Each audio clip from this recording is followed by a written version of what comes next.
Well, thank you very much, and a very big hello, Arizona. Hello, Phoenix.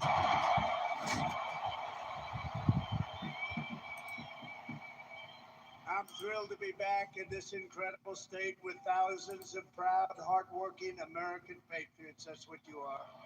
You built our country. 74 days from now, can you imagine? 74 days.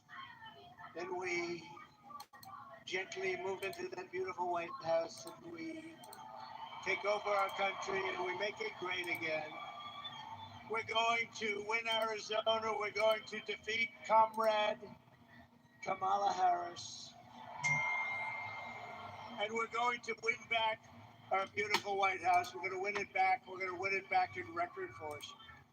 Everyone here tonight is part of the greatest political in the history of our country. You know, this is the greatest political movement. It's called Make America Great Again.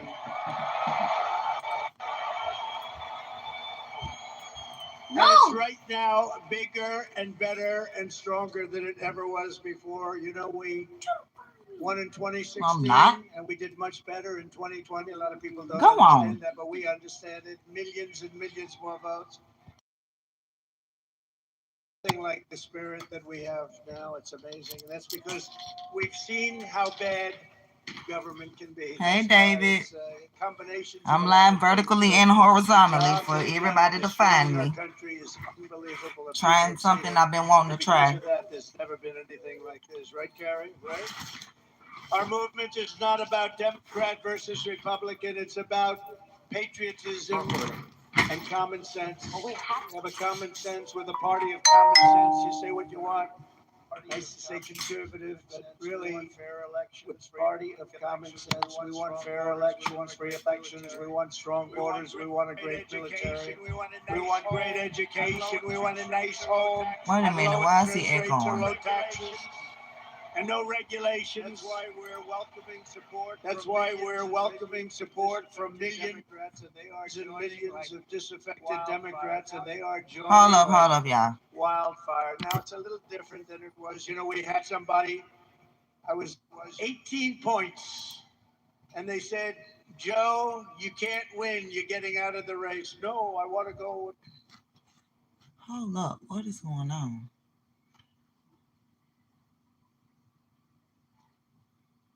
Okay, this is not playing.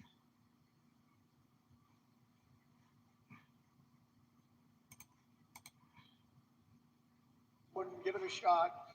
No, Joe. You're getting out of the race, Joe. And if you don't do it the nice way, we'll do it the tough way, Joe. And he said, okay, and now I have a new opponent. This never happened before. We spent $100 million and a lot of time on defeating him. And as soon as he was gonzo, it all started with the debate. The debate. All that time, all that effort. A friend of mine said, you did a terrible job in the debate. I said, why do you say that? Everybody said I was brilliant. They said, no, you got him out of the race with that debate. It's all right. We have to do what we have to do, right? We have to do what we have to do. And now we have somebody that, in theory, should be easier to beat. In theory, because she's a radical left Marxist, and everybody knows it. But we're welcoming the support from millions of disaffected Democrats, independents, moderates, old-fashioned liberals who still believe in things like, little things like borders. I was there yesterday. That's a scary place. Sir, it's about time that you get out of the sun, sir. We're going to have to get you out of here, sir. Let's get the hell out of here. She was the border czar. She presided over the worst border in history, not American history, world history. Democracy, liberty, and of course, always the right of free speech. We don't really have free speech right now. The press, look at all of them. Look at all of them. Look at that. Wow. Man. That's a lot of press. That's a lot of fake news. That's a hell of a lot of fake news. Gone forever is the old Democratic Party of FDR, JFK, and That's right, even Bill Clinton. We had somebody. Kamala Harris's Democrat Party, party of free health care for illegal aliens, communist style price controls, defund the police. All her life she wants to defund the police. A little while ago she changed, didn't she, huh? Banning gas-powered cars and sex changes for minor children without parental consent. How about that one? How would you like that? Without parental consent, can you imagine your kid comes home without parental consent? What happened to my baby? What happened? The true divide in American politics today is between these far-left fascists, led by Harris and her group, and you know who her group is, and citizens of all political backgrounds who love our country, share traditional American values, the values that you have right here in this great state, and look past our differences to unite around a thing called our great American flag. And we should speak to our great congressmen and congresswomen. They ought to make it illegal to burn the American flag. If you burn the American flag, you go to jail for 1 year. 1 year, that's all, 1 year. You burn the American flag, because in Chicago at the Democrat deal, they were burning flags all over the place. You burn the American flag. They say it's unconstitutional to do that. I think it's constitutional. You burn the American flag, you go to jail for 1 year. Nobody's going to be burning the American flag. Right. Our opponents worship the deep state. We want to obliterate the CD's player. I'm live on 2 platforms. Our opponents, well, 4 of them. Our opponents join with warmongers and neocons to wage endless wars, these wars that never end. We don't even know who the hell the country is that we're fighting. We believe that America is strongest when America is at peace. We want peace through strength. That's what we want. Like we had 4 years ago. We didn't have any wars, except we wiped out ISIS very quickly. It was supposed to take 5 years to beat ISIS. I did it in 3 weeks. They support coercive COVID vaccine mandates and want to fire you. If you don't obey, you get fired. We oppose these mandates as a fundamental violation of our God-given rights. We don't want the mandates. We don't want the mandates. They want to arrest their political opponents and silence those who disagree. We reject censorship in all forms, and we believe in freedom, open debate, and fair, equal, and impartial justice under the constitutional rule of law. Our opponents slander us as a threat to democracy. Trump is a threat to democracy. No, they're a threat to democracy. Right. How many times have you heard, it's a talking point. Donald Trump is a threat to democracy. And those guys say it too, because they're the same thing. They're like they're a subsidiary of the Democrat Party. Meanwhile, they rig their primaries. They force out Joe Biden. They force him out of the party. Joe Biden got 14 million votes in an unconstitutional coup, and they appoint a nominee who never got a single vote. And when she ran against this guy, and I'm no fan, he was the worst president in the history of our country. He let in millions and millions of people through her. Let in millions of people would destroy our country. But we're going to get those people out, the people that came in here from jails and prisons and mental institutions. They need to get a better but they threw them out. Strain. They ran against each other for the primary, and she never even made it to the first state. Yeah, we may have to find us another strain. And now she's the one running. It's a little strange, isn't it? You see, that's really a threat to democracy if you get right down to it, right? In our movement, we know that democracy does not mean rule by the Democrat establishment. It means rule by the American people. Tonight, I'm very pleased to welcome a man who has been an incredible champion for so many of these values that we all share, and we've shared them for a long time. I don't think too many of you people have heard of him. He's very low-key. He's a very low-key person, but he's highly respected. He is a great person. I've known him for so long. For the past 16 months, Robert F. Kennedy Jr. I'm trying to find us a better stream.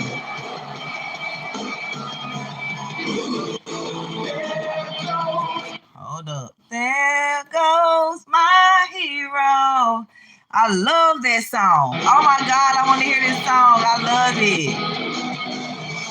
There goes my hero. Hey.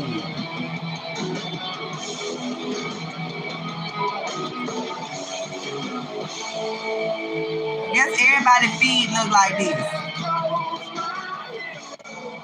They would try to mess up Trump stuff. Whoa. They would try to mess up Trump stuff. And he deserves it. He deserves it. They would try to mess up Trump stuff, y'all.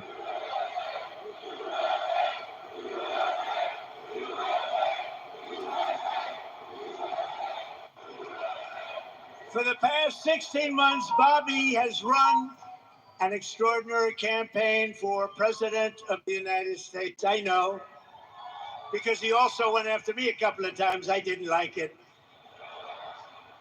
And I mean this sincerely. Had he been allowed to enter the Democrat primary, he would have easily beaten Joe Biden, but they wouldn't let him in. Oh God, these streams. They put up rules. I've never seen rules. I've never seen rules like you had to have 65% of the vote in order to run, you know, little things like that. Right, they sabotaged him. Millions and millions of Americans raised critical issues that have been too long ignored in this country, and brought together people from across the political spectrum in a positive campaign grounded in the American values of his father, Robert Kennedy, a great man, and his uncle, President John F. Kennedy. And I know that they are looking down right now, and they are very, very proud of Bobby. I'm proud of Bobby. You want to know the truth?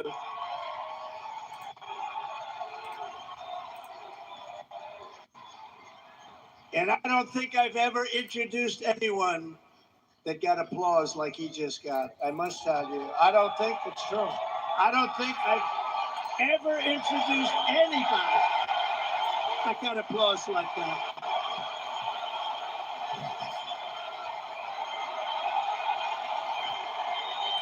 For the young people in the business, this is Robert F. Kennedy Jr., Amazing. the nephew of John F. Kennedy, who was assassinated.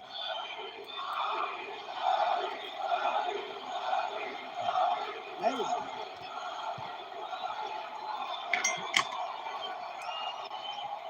Soon after I was, can't even believe I have to say this, nearly assassinated in Pennsylvania last month, Bobby called me to express his best wishes. He knows firsthand the risks incurred by leaders who stand up to the corrupt political establishment. When you stand up, you bring on some trouble for yourself, but you have to do what's right. You have to do what's right for the country. I will tell you, we are both in this to do what's right for the country. That's one thing I can tell you. He lost his father and uncle in service to our country, and Bobby himself was subject to repeated threats to his safety during the course of his campaign, while being denied protection by the Harris-Biden administration. And this is a tribute in honor of Bobby. I am announcing tonight that upon my election, I will establish a new independent presidential commission on assassination attempts. And they will be tasked with releasing all of the remaining documents pertaining to the assassination of President John F. Kennedy.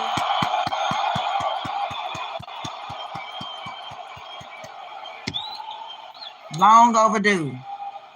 Long overdue. Long overdue. And they will also conduct a rigorous review of the attack last month. But I tell you, I have never had more people ask me, please, sir, release the documents on the Kennedy assassination. And we're going to do that. And I also want to salute Bobby's decades of work as an advocate for the health of our families and our children. Nobody's done more. Millions and millions of Americans who want clean air, clean water, and a healthy nation have concerns about toxins in our environment and pesticides in our food. That's why today I'm repeating my pledge to establish a panel of top experts working with Bobby to investigate what is causing. I just love how this feed is terrible. Chronic health problems and childhood disease. Is it my signal? Hold up. Including autoimmune disorders, autism, obesity, infertility, and many more. Nah, this is just we want every child in America to grow up and to live a long and healthy life. This is them messing up Trump feed. So I just want to ask Bobby to speak for a little while. I'll stand aside. I'm going to stand aside. But I can only tell you, I've known him a long time. We've been a little bit on the opposite side of the equation, but I will say this, he is a brilliant, I still think of him as young. He's not that young. I always call him young, but he's not that young. But he is a phenomenal person, a phenomenal man who loves the people of this country as much as anybody can love the people of this country. So, Bobby, please say a few words. Thank you very much.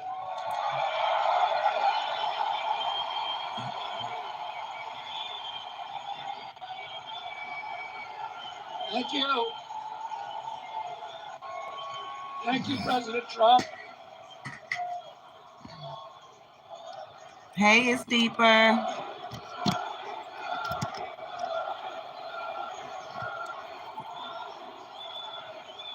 Thank you.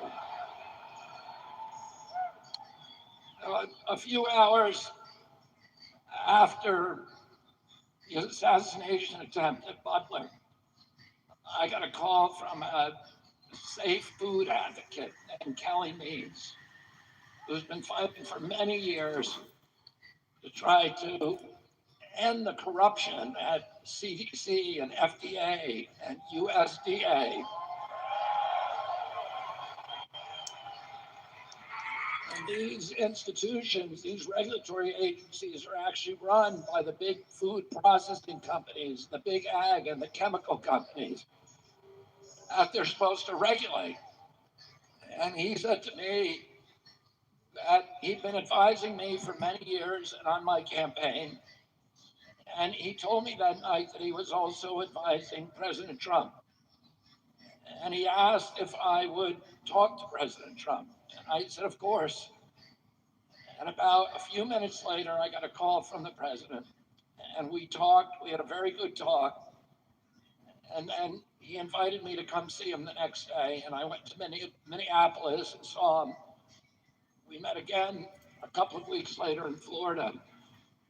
And we talked about, not about the things that separate us because we don't agree on everything, but on the values and the issues that bind us together. And one of the issues that he talked about was having safe food and ending the chronic disease epidemic.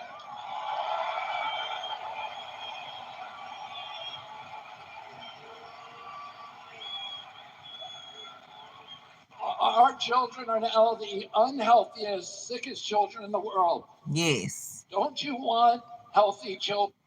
I do. That's why I'm anti-vax. And don't you want like JFK the chemicals out of our food? Jr. And don't you want the regulatory agencies to be free from corporate corruption? And that's what President Trump told me that he wanted. He also told me and he wanted to end the grip of the neocons on U.S. foreign policy.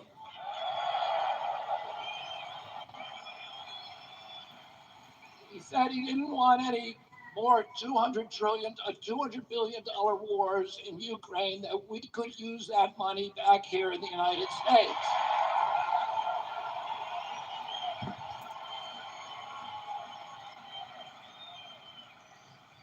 And the safest, the best way to build a safe America is to rebuild our industrial base and rebuild the middle class in this country. And don't you want a president who's going to get us out of the wars and who's going to rebuild the middle class in this country? Oh, no.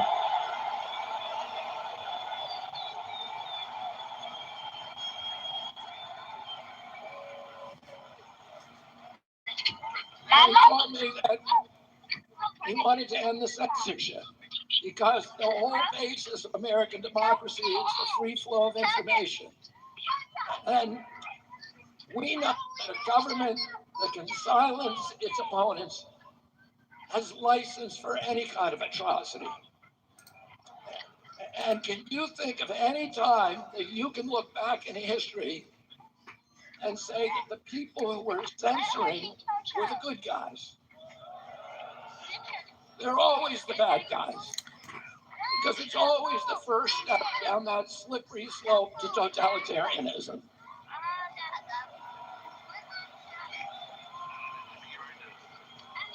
And don't you want a president who's going to protect America's freedoms?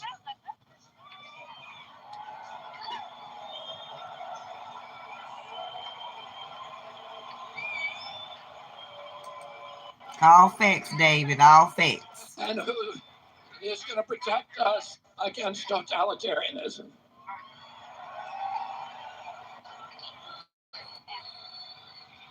And I want to ask you again, don't you want a safe environment for your children? Don't you want to know that the food that you're feeding them is not filled with chemicals that are going to give them cancer and chronic disease? Right. The same cancer I fight for with my friend. And don't you want a president that's going to make America healthy again?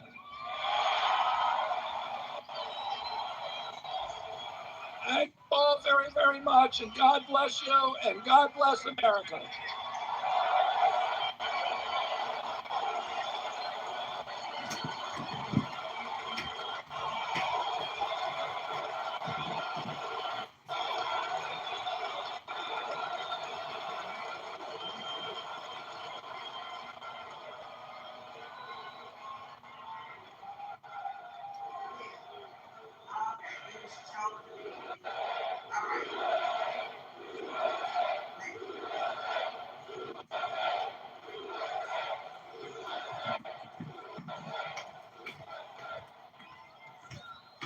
Wow, that was something, huh? That was something. Fantastic guy. You know, he did well, and the polls are good and all, but you have to remember we have sort of like a two-party system. It was designed that way, and it's awfully tough. And as well as he did, he'd be at 10 and 15 and 16 points sometimes. That's a lot. That's a lot. But if he were in a regular system, like as a Democrat or perhaps as a Republican, but not against me, of course. But if he were in a regular system, there are a lot of people that maybe liked him the best, but they said, we can't vote. So with all of those votes he was getting, here's a lot of votes that he could have gotten. I think he's going to have a huge influence. We're leading now, but I think he's going to have a huge influence on this campaign.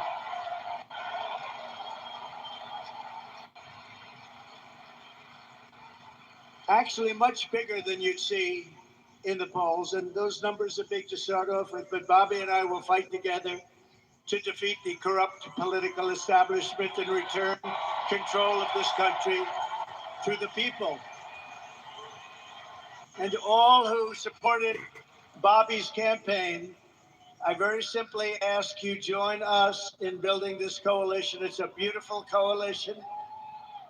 in defense of liberty and safety, prosperity and peace. It's going to be an incredible coalition, and the relationship has been so good for so long. I have no doubt it's going to work and work well. But we have to win. We have to take our country away from these people that are going to destroy our country. We won't have a country left. So thank you very much. We need your vote. As you all know, this week the Democrats held their convention, probably so, at their party. The media says the big message from their convention was that we need to turn the page from the failures of the last 4 years. Do you believe it? They forgot. They've run it for the last 4 years. She was saying last night, we will stop the abuse. We will stop the high taxes. I said that you could have done it 3.5 years ago. In fact, you could leave that nice auditorium that you're in and go to the White House right now. You want to have a strong border? All you have to do is say to the incredible Border Patrol, ICE, law enforcement, close the border now. You don't need bills. I did it. And we had the best border in history. Right. Put up that chart. Put it up. That chart. I love that chart. Oh my God, y'all. I love that chart. Put it up. Hold up, y'all. I'm trying to find some for y'all. I love that chart. Better screen. Not everybody realizes, but that chart is very meaningful. Even beyond the numbers that are on the chart, it shows the least numbers of illegal immigrants pouring into our country. Again, prisons from mental institutions, terrorists, where the bottom arrow is. But you know what? That chart is meaningful in many ways. Some people understand what I'm talking about. I love you, darling. I love you. I'm going to sleep with that chart tonight, Dad. I'm going to sleep with that chart. Get out. But isn't that a beautiful sight? Look at that. Look at that. And then look what happens when that was my last week in office. And look what happens. The only person ever to get a like a rocket ship. Look at that. Without getting one vote, she did get one vote. Hey, maybe she's smarter than we think. You know, you could look at it that way. As Vice President, Kamala cast the deciding votes, causing the worst inflation in decades, costing the typical American household $28,000. Think of this, higher prices. It was inflation, $28,000. As border czar, she flooded America with savage illegal alien criminals who have been raping, pillaging, and killing our cities and our towns. 3 years ago this week, she was the final vote on the catastrophic Afghanistan withdrawal. And we were withdrawing, but we were going to withdraw with dignity, with grace, and with strength. We would have been out faster, but we were going to keep Bagram. But that was the most embarrassing event in the history of our country, leading to horrific war and humiliation all over the world. When Putin saw that, he invaded Ukraine. It brought a lot of people back because they said the United States is run by incompetent people. The United States is no longer respected. It's no longer strong. That's what they said. A lot of these things that you're seeing now wouldn't have happened except for the horrible, horrible event of Afghanistan. You know, I was dealing with the leader of Afghanistan, Abdul, and I said, Abdul, you can't kill our people. He was killing our people. I had a strong talk with him. I'm not going to get into it exactly. We went 18 months without one soldier being sniped at or shot at. Not one soldier injured or killed. And then we had a tremendous election where we did probably 10 or 12 million more votes than we got the first time. You know, most presidents don't get as many votes as second. Because people get bored, but they don't get bored with me. They get bored. No, they get bored. Like Barack Hussein Obama got far fewer votes the second time, and he won. He won. Have you heard of him? Barack Hussein Obama. Remember Rush Limbaugh? Barack Hussein Obama.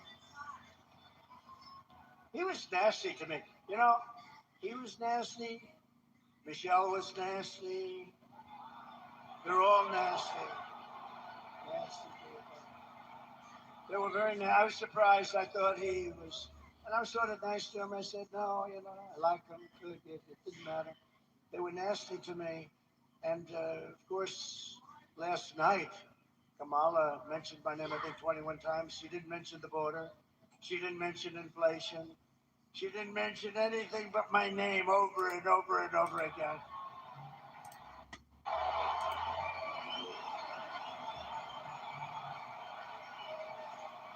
She blamed me for the border. I haven't been there in 4 years. You saw it.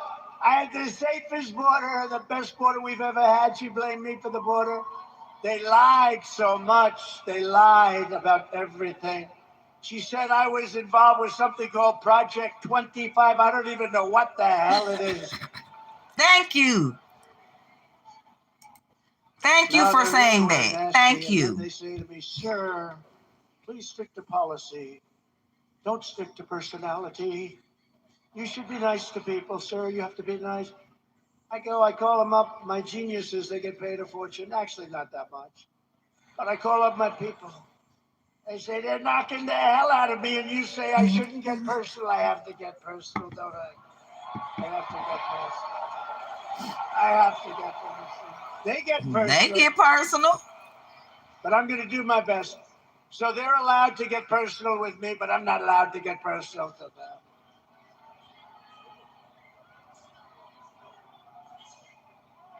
They call me names that are so bad.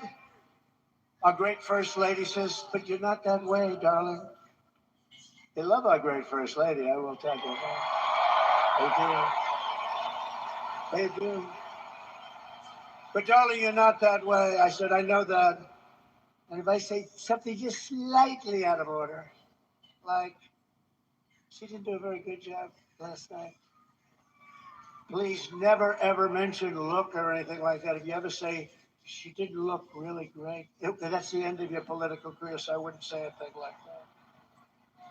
How about her opening where she said, thank you, thank you, thank you, thank you, thank you, thank you, thank you. You sound like Kamala. I said, what the hell is wrong with her, Deb? Debbie Lesko, she's a winner. Is that Sheriff Joe? Oh.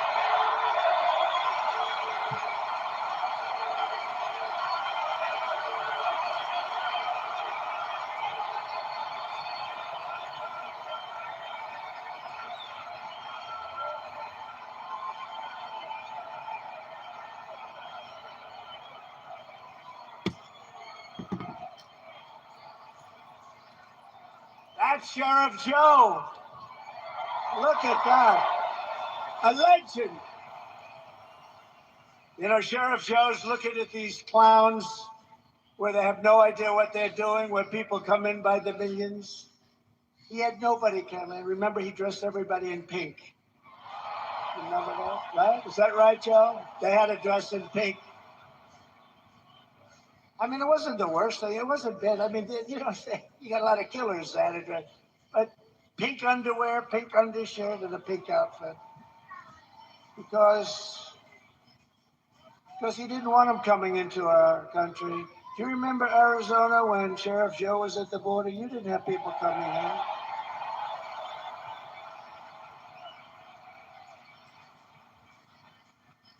I think for the 1 year he had one person come in, but they got him.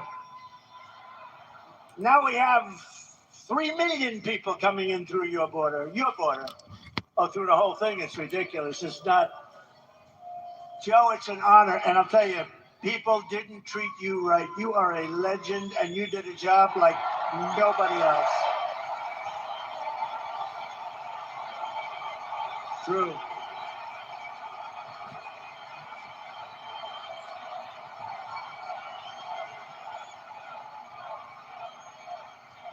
Great going, Joe. And we love your wife. He lost his wife a few years ago, and she was a hell of a woman, right, Joe? But she's looking down at you, and she's proud of you. She's saying, you did very well with this group of people.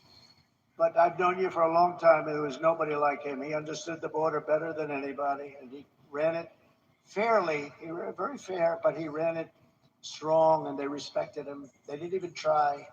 So thank you very much, Joe. And your wife she's proud of you. She's proud of you. Very proud of you. We're grateful to be joined tonight by the founder of Turning Point Action, a gentleman named Charlie Kirk.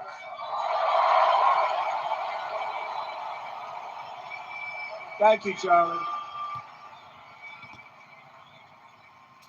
What a job he does. I said, Charlie, do me a favor. We got this thing won, but do me a favor, make sure they don't cheat. The only way they can do anything is if they cheat like hell, and we've been victims of that.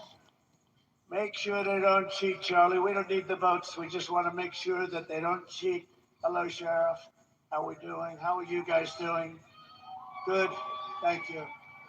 We need every sheriff to get over there, every law enforcement official, because we got the votes. We got to make sure everything's on the up and up. Charlie and his team of people, I mean, he's got hundreds of thousands of young people. It's actually quite discriminatory. Charlie, have you ever been sued by old people for not accepting them? He's got the youngest looking group of people, and they're warriors. They're unbelievable. The job Charlie has done is incredible. Thank you, Charlie. Thank you, Charlie. The job he's done is really incredible. Also with us is an incredible congresswoman who has decided to go onto a certain board. Do you know what I'm talking about? The most important board maybe in the whole country. And she's going to make sure everything's on the up and up. Debbie Lesko. Debbie, thank you. Congresswoman. Thank you, Debbie. You make sure, Debbie. She just won a big election by a massive, well, you won that election easy. She won it pretty easy. Another person who's a friend of mine, he's a warrior for a long time. He's great. He loves his state, loves our country. Andy Biggs, Congressman Andy Biggs. Thank you, Andy. Thank you.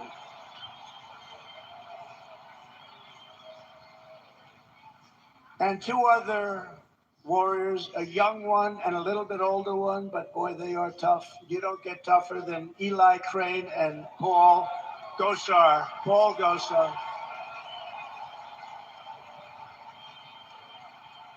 Great, thank you, Eli. Great. Beautiful, great people. And the next congressman from Arizona's 8th district, Abe Hamadeh. Wow. He's gonna be good for a long time. He's a young gentleman. Great, Abe. Great job. Great heart. He went through a tough one. Arizona GOP chairwoman. She is doing a job. Gina Swoboda. Gina. She is doing a job. And a very good friend of mine, the next senator from Arizona. I really believe this. Look, she's running against, we don't have to do it. I was going to bring her up. I was going to say, come on, Kari, speak. But she just spoke for half an hour. What the hell am I going to do here? But I will tell you, she's running against a guy who's a rubber stamp for, it used to be Biden. Now, who the hell knows? I don't even know. Do we know who it is? Who would, a rubber stamp for somebody. But Ruben Gallejo is horrible. He's an open borders maniac. He's a defund the police maniac. He shouldn't be allowed to even run in this election against her because Kari Lake is incredible. She's incredible. She's tough. I'll be voting for Kari She's got heart. Lake. And she should that lady right there. I hope you win this sucker. This lady right here. You're running against a guy that cannot carry your shoes. I mean, nice. You know the expression, can't carry her shoes. And you're going to have a big victory, and we're going to work together, and we're going to make sure we win this state. I say this presidentially, if we win this state, which we're expected to, we're leading and all of that, we win the presidency, and we have to take Kari Lake with us. Go get him. Go get him, Karen.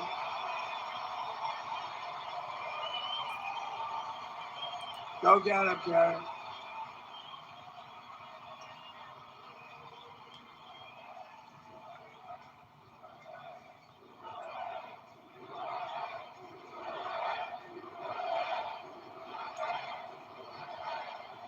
Very important. And honestly, and forget, we all know Kari. She's been a newscaster for 22 years. Everybody knows her. She's just she's never had a problem. She's solid as a rock. This guy is a freaking loser. He's a loser. So with that, we'll go on. But good luck, Kari. We love you. Special.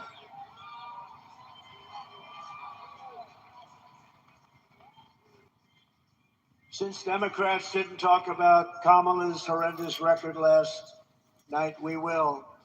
For nearly 4 years, Comrade Kamala Harris. I use that term. I don't know if it's good. Is it good or not? Tell me. Let's do a poll. Let's do a poll. I love these free polls. Instead of spending $250,000 to a pollster that doesn't even poll, you know what they do? They take your money. They say, let's see, all right, 49 to 50. Well, no. It's one of the greatest businesses in history. I get a free poll here. Do you like the name? She's a radical left lunatic, okay? She's the defunder of the police. She wants to defund all the things that we talk about. Do I call her Comrade Kamala Harris or do I not? Ready? Ready? What do I do there? You tell me. You could tell me better than anybody. Okay, ready? I'll say yes or no. Yes.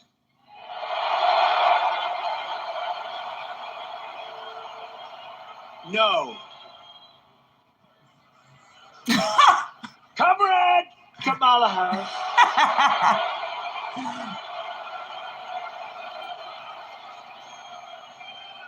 Has overseen a nation-wrecking border invasion. This is a nation-wrecking. It's an invasion. You know, one of the ways I built hundreds of miles of wall. I was there yesterday. I looked up and down. I said, man, I built a lot of wall. We're going to see that wall, too. Put up 200 miles more, but they didn't want to do it. And that's when I said, you know, I think they really want open borders. But we built much more wall than I said I was going to build. And you couldn't see the end of it yesterday. You couldn't see the end. We had a news conference, but it's a dangerous area. It's a dangerous area because of her, because of him. But he put her in charge, you know, whether she's borders are. And that's what she was called. Only recently did she say she doesn't have that. But you know what? She has been the worst manager. And the Border Patrol never even saw her. They never even met her. She's in charge of it. They never even met her. And you suffered the price. How the Border Patrol She's never allowed met you? At least 20 million illegal aliens into our country, including millions and millions of unvetted fighting-age men from 159 countries. You know, it's no longer just South America. They come from Africa, the Congo. They come from a lot of coming from jails in the Congo. Let me tell you, these people, the nice thing, they make our criminals look like the nicest people on earth. That's how tough they are. They come from the Middle East. They come from areas that we're fighting. They come from enemy terrain. They come from all over the world, and they do come from South America, but not only from South America. 159 different countries in the last year. Wow. And they're totally unchecked and unvetted. Every single year she's been in office, she has set an all-time high illegal border crossings record, triple and quadruple what the year before, where I'd have like 150,000 and she'd have 2.5 million. What she has done to this country, nobody can tell you. You know, she destroyed San Francisco as the district attorney. She destroyed California, you know that, as the... Now she done destroyed the U.S., so now y'all want her as president? California. She had a policy, if you steal less than $950, you're allowed to keep it. You can go, we're not going to prosecute. So criminals are walking into stores, mean, nasty guys, rough guys, and they take calculators and they calculate. Let's say I want to get up. They walk out, then they walk back in. The whole thing, this is who we're going to have running our country? I don't think so. And nobody lies like her. She's a liar. She makes up crap. She's the one going to raise. You know, she said, Donald Trump is going to raise. You know why? She said I was going to raise. Because I'm going to put tariffs on other countries coming into our country.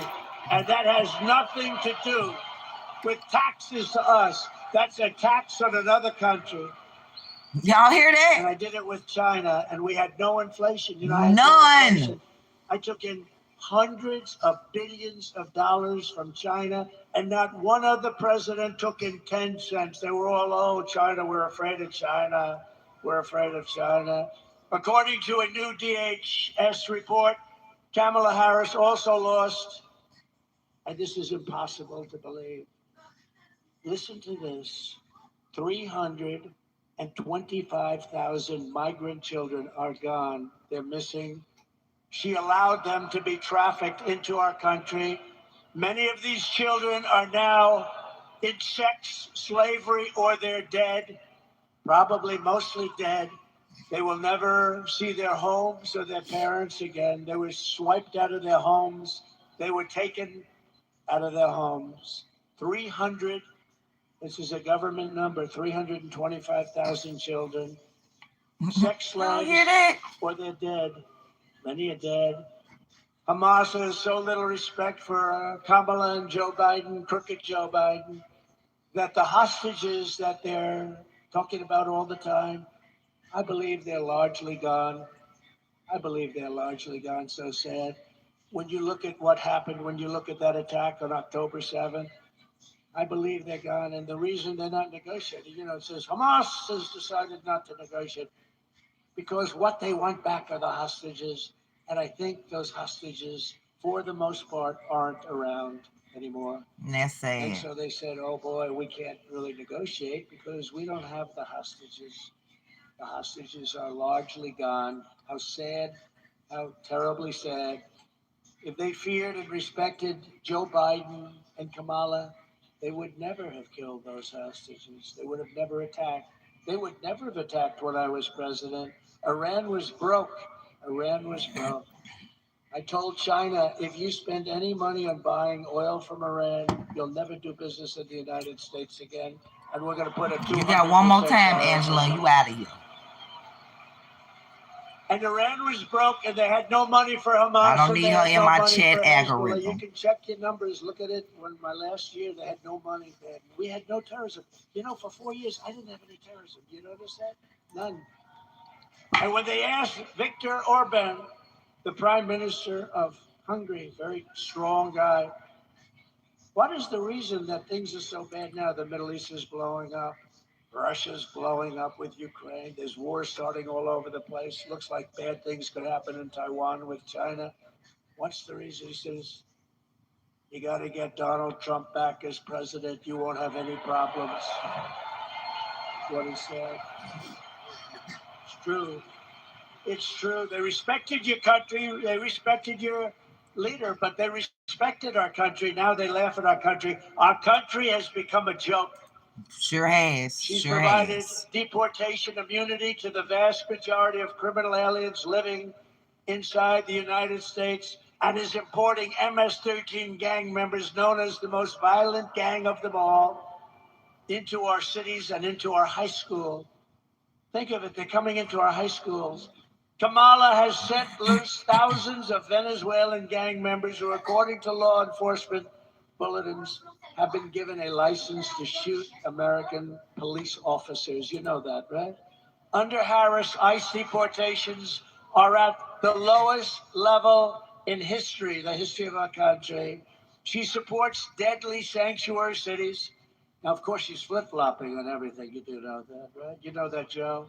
She's flip-flopping on everything. Debbie, right? She's a flip-flopper. Andy, she's a flip-flopper. She flip-flops on everything because she was polled. She said she didn't do too well. That's probably why she was the first out of 22 people. I can't get over it. She was the first failure. And now she's running. Oh, we're going to beat her. I look forward to the debate, too. I do look forward to the debate. Look forward to it. She called for abolishing ICE. These are great patriots who are tough as hell. You need tough people. She's compared ICE agents to the KKK. She wants to repeal the federal law that makes illegal immigration a crime, making illegal immigration totally legal. It's okay to come into our country. She wants to release all of the thousands of criminal illegal aliens that are locked up in detention centers, and these are the toughest of them all. She wants to release them into our country. We have detention centers for the toughest of them all. She says, we're going to release them. Now, maybe they'll ask her tonight, oh, no, I would never do that. She might change. She's changing and everything. But don't forget, if the election ever went haywire, if they can find a way to cheat enough and she wins, in quote, she wins, she's going to do everything that you wouldn't dream of, including no fracking. She didn't discuss fracking last night. No fracking in Pennsylvania. I can't imagine she can do well in Pennsylvania. 500,000 jobs are involved with fracking, and a huge amount of their budget, everything's involved with fracking, and she's against it. In her speech last night, she lied about almost everything. She lied when she said, I was going to raise taxes. No, I'm lowering taxes. She's the one. Amen. She's the one. She's the liar. This is the best. I'm going to be the one, and I was already there. I didn't touch your Social Security, and a lot of Democrats wanted me to. She lied when she said that I want to cut Social Security and Medicare. No, she wants to cut it because she wants to have the illegal immigrants coming into our country to go on Social Security and Medicare, which will destroy Social Security and Medicare. It's Kamala Harris who cast a tie-breaking vote to cut Medicare by $266 billion. She cut your Medicare, remember this, by $266 billion, and then promised mass amnesty last night to 20 million illegal aliens and make them American citizens, which will absolutely obliterate your Social Security and your Medicare, ultimately leaving those programs bankrupt and our seniors desperate and poor. They already desperate and poor. You talk about all of those with her as vice president. You know what she's putting that money into? The Green New Scam. She took it out of your Medicare. She's putting it into one of the greatest ever, one of the great voices of sport. Stand up. Let's see if anybody knows who the hell you are. Good job. He's a good man. He's done a good job. But she took it out and she wants to put it in. She put it into the Green New Scam. She said the border was safe under her direction. You know, they're the party of disinformation and misinformation. They'll say something 100 times. The border was safe. Did you see last night? The border's safe. The first time she said that was about 2 months ago, and she went like this. The border was safe. She started choking. Horrible. They are the misinformation, disinformation. They lie. They keep saying the same untruth over and over again. And you know, you're not like in my business. You're not in this political business like these people. You're in other things. You're lawyers and you're carpenters and you're electricians and you're drivers and you're doing a lot of things. By the way, no tax on tips. Remember that? No tax on tips. But she was the one that taxed the tips. Y'all remember that? One, and yet in Congress right now they have bills to destroy people that don't. Do you see what's going on? It'll never happen with her. It's guaranteed to happen with me. No tax on tips. But actually, it's the most dangerous and unsafe border anywhere in the world. There's never been a border like it. No country ever If a country had a border like that, they would fight with sticks and stones if they had to keep the people out. She believes that if you say things enough over and over again, even if they're stone cold lies, like Project 25, he believes in, I don't even know what the hell it is. I know it's a group of people that got together and they're slightly on the conservative side. And it's unbelievable what they do. It's really unbelievable. Nothing to do with him. Destroy our country. If she was ever elected, our country will go down the tubes. We'll be in a depression like 1929. We will not have a country any longer. Yesterday, y'all should read about 1929. Victims of Kamala's migrant crime wave. One of them is here with us tonight. Michael Morin is the brother of Rachel Morin, who you know about. Rachel was a cherished 37-year-old mom of 5 absolutely incredible children, beautiful woman. Last summer, Rachel was out on a run when she was brutally raped and murdered by an illegal alien who was led into America by Kamala Harris. Let her in. Said, let her in. The animal who committed this heinous crime first killed another woman in El Salvador before walking across the open border. Just walked right in, no problem.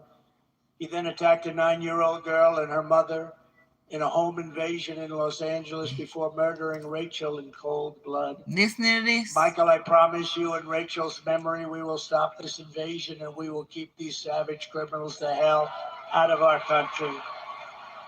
Thank you, Michael. Please. Thank you. So sorry, Michael. So sorry. Say hello to your parents and everybody, okay? Thank you. So horrible. We are so sorry, Michael. Thank you for being here. According to her own administration statistics on crime victims, Kamala Harris has presided over a 43% increase in violent crime. These are government numbers, by the way, including 58% increase in rape, 89% increase in aggravated assault, and 56% increase in robbery. During the riots of 2020, she encouraged her followers to donate to bail criminals, looters, and arsonists and killers. People died, including Sean Michael Tillman, a dangerous repeat offender who went on to shoot and kill a Minnesota man 6 times in the head. He shot him 6 times in the head and torso. And Kamala, let him out, let him go. Well, Kamala Harris was DA of Sanctuary City, San Francisco, 20 years ago, maybe the greatest city in the world. Today, it's unlivable. She ignored the pleas of victims' family. Please, please, let us do, please don't do this to us. And refused to seek the death penalty against an illegal alien MS-13 gang member, one of the worst murderers they've seen in years, who murdered an innocent man and his 2 sons, and didn't even remember he did it. As California Attorney General, she redefined child sex trafficking, assault with a deadly weapon, and rape of an unconscious person as a non-violent crime. Comrade Kamala Harris destroyed single-handedly, with some help from the worst governor in our nation, Gavin Newsom, both San Francisco and California itself. He's a terrible governor. What a governor. For years, but you know, he might have picked the worst one. If you look at the numbers in Minnesota, we hope we're going to win Minnesota. You know, it hasn't been won since 1972, Richard Nixon. But we're doing well there too, but the governor is horrible. You know what he did? He approved a bill to give tampons in every young man's bathroom. Y'all need to get him out of there, Minnesota. Think of that. This is what we have. This is our vice president, our potential president. Tampons in boys' bathrooms. For years, Kamala Harris has pushed legislation to strip police officers of protection, trying to bankrupt them and ruin their lives for doing their jobs. No protection, no immunity, no nothing. She even endorsed defund the police. I will never defund the police. I will only fund the police and fund them with plenty of money and pride. I will always back our law enforcement heroes in blue. We are pleased to be joined tonight by the president of the Arizona Police Association, Justin Harris. Oh, no, he's not a relation. Justin, are you a relation? Last name is Harris, spelled the same. I'm very concerned about this. I'm not really. But Justin Harris is right, because you know she's not. Who has a special announcement. Justin, would you please come up? Thank you.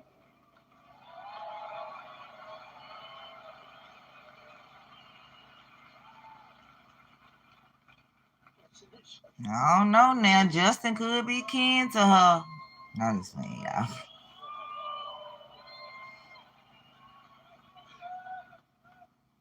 Well, good evening, everyone. I'm a little concerned about that illegal immigration chart you put up there. Was that the spike in immigration or the inflation? Kind of both, right? Wonderful job those Democrats are doing. My name is Justin Harris. I'm a veteran police sergeant here in Arizona with 25 years of experience in service.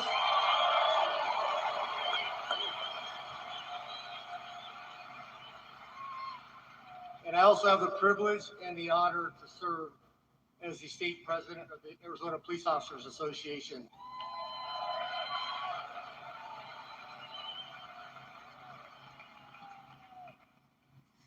The Arizona Police Officers Association is the largest law enforcement association in the state of Arizona, and we represent over 12,000 law enforcement professionals, the men and women that currently serve in our communities each and every day at the local, county, state, and federal law enforcement levels.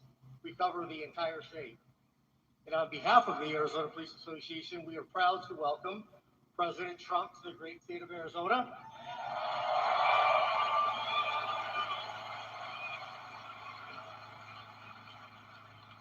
And to the wonderful city of Glendale, home of Luke Air Force Base. Oh, I'm going to Glendale.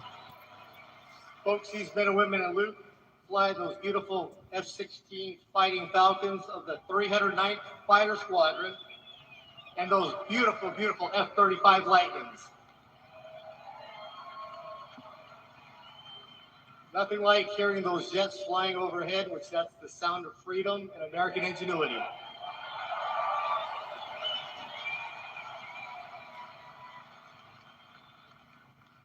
Also a special thank you to the Glendale Mayor, Jerry Wires, and the entire City Council for their unwavering support and advocacy for our police officers, active duty military, and our veterans.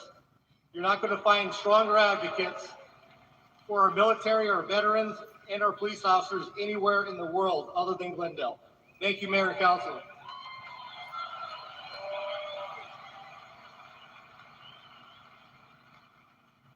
Also, I wanted to give a special thanks to the men and women of the Glendale Police Department, the best and most professional police department in the country. Thank you. With a special thanks to Police Chief Chris Briggs and the other 8 West Valley Coalition departments that allowed us to use their law enforcement officers here today to keep us all safe. Thank you, gentlemen and women.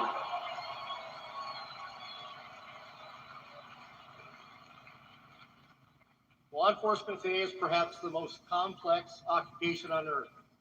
It's an honorable profession of service and commitment to others, those who step in the gap between good and evil and to protect our communities, and we do so knowing the risk. Officers are required to make split-second decisions under the most uncontrolled, chaotic, and stressful situations, often at great risk to their own personal safety. Given the literally millions of contacts between officers and the communities annually, with a few exceptions, officers make those decisions correctly as trained and in accordance with the law. But high profile does not mean high frequency. Currently, in this day and age of instant information, social media, and videos, there's an unrealistic expectation of absolute perfection. It is not possible to be perfect every time because we hire from the human race. People are not perfect. Good people can make mistakes. However, the constant orchestrated villainization of police officers has eroded the public's trust. It has encouraged an air of obstinance, disrespect, and assaultive attitudes and behavior towards police officers. What was that name we called her? Was that Comrade Kamala? Was that what it was?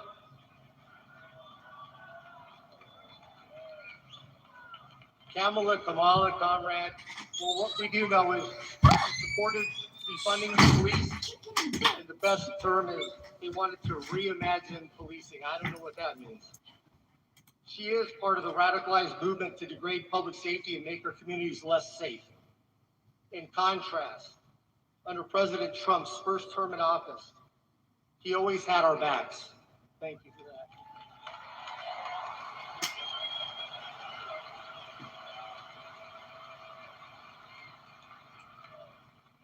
He never rushed to judgment, and he never, ever in a lifetime called to defund the police, ever.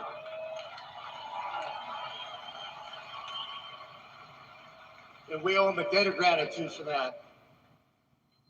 Let's also forget, when President Donald Trump was president, he closed the borders and locked the door.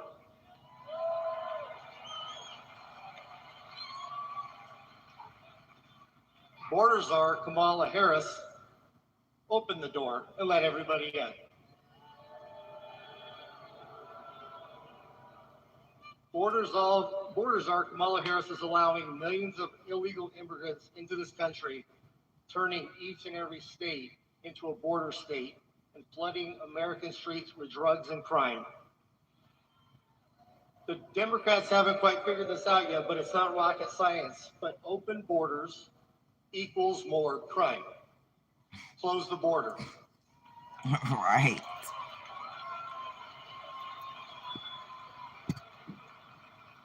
And my gut tells me that there's a gentleman standing up here on stage today that's going to do exactly that.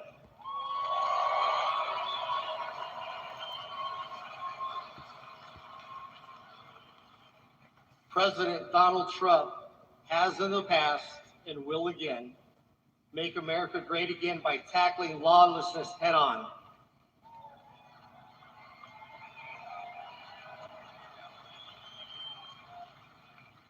Ceasing the endless flow of illegal immigrants across our southern border and ensuring that police departments across the country have the funding, the training, and equipment necessary to do our jobs.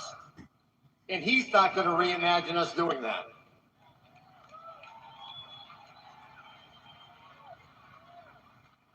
President Trump will stop the multi-million-dollar illicit trade that occurs each and every day at the border.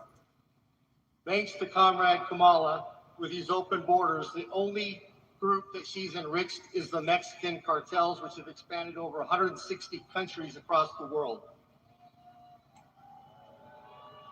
They've done this by using human beings and human trafficking and treating them like dogs. The flow of illegal drugs in this country is unmatched in history. And they also have illegal vaping devices that are harming our communities and killing our kids, all being imported from China through the cartels. This has to stop. Kamala Harris, as border czar, deliberately obliterated the U.S. border to flood the country with illegals. They canceled the wall. They implemented catch and release and terminated Remain in Mexico and effectively shut down ICE, pulling those agents off of the front line, putting them in administrative duties to do paperwork and change diapers. Meanwhile, the front door of our country is wide open. President Trump will stop this.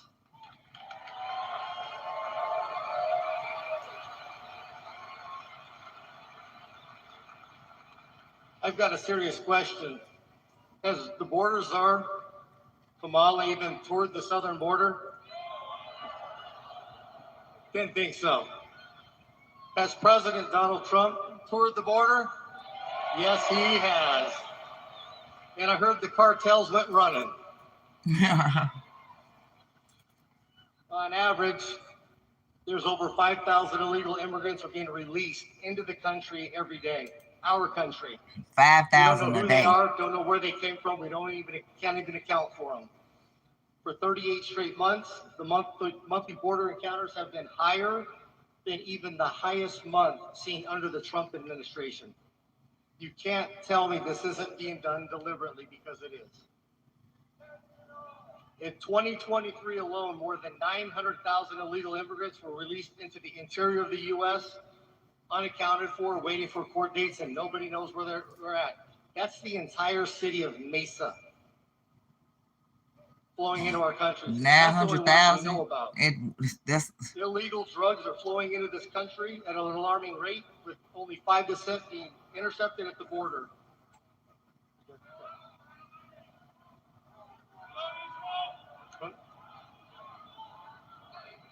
Got it. Folks, let me finish up here, please. This country, our family, our communities, and everything that each of us holds dear and near to our hearts cannot endure another 4 years of a clueless president that cares more about the color of her curtains than the safety and prosperity of our great country and its people. It is clear who supports law enforcement, law and order, and that's President Trump. His unwavering shown commitment to the rule of law of the men and women, placing lives on the line every day. So if you support national security and want to secure our borders, vote Trump.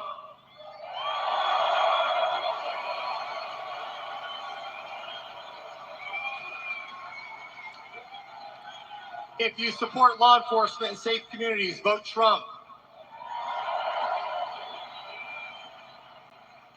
If you support getting our country back on track and making America great again, vote Donald J. Trump for president.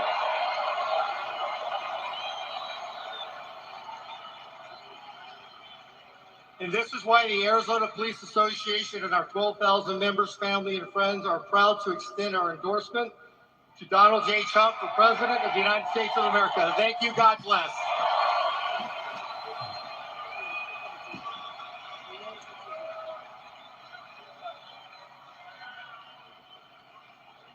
Thank you very much. Wow, that's a great endorsement. Means a lot. So just in closing, I want to say that from the moment we take back the White House from Kamala Harris and crooked Joe Biden, crooked is a $4 bill. We should say $3 bill. That was a $4 bill. I believe we're going to have the 4 greatest years in the history of our country. Starting on day 1, I will seal the border and stop the migrant invasion of our country. We will carry out the largest deportation operation in American history, larger even than President Dwight D. Eisenhower in the 1950s, who was a big believer in borders. We will defeat inflation and we will make America affordable again. You're going to have an affordable country again. We will make America the dominant energy producer in the world by far. It won't even be close.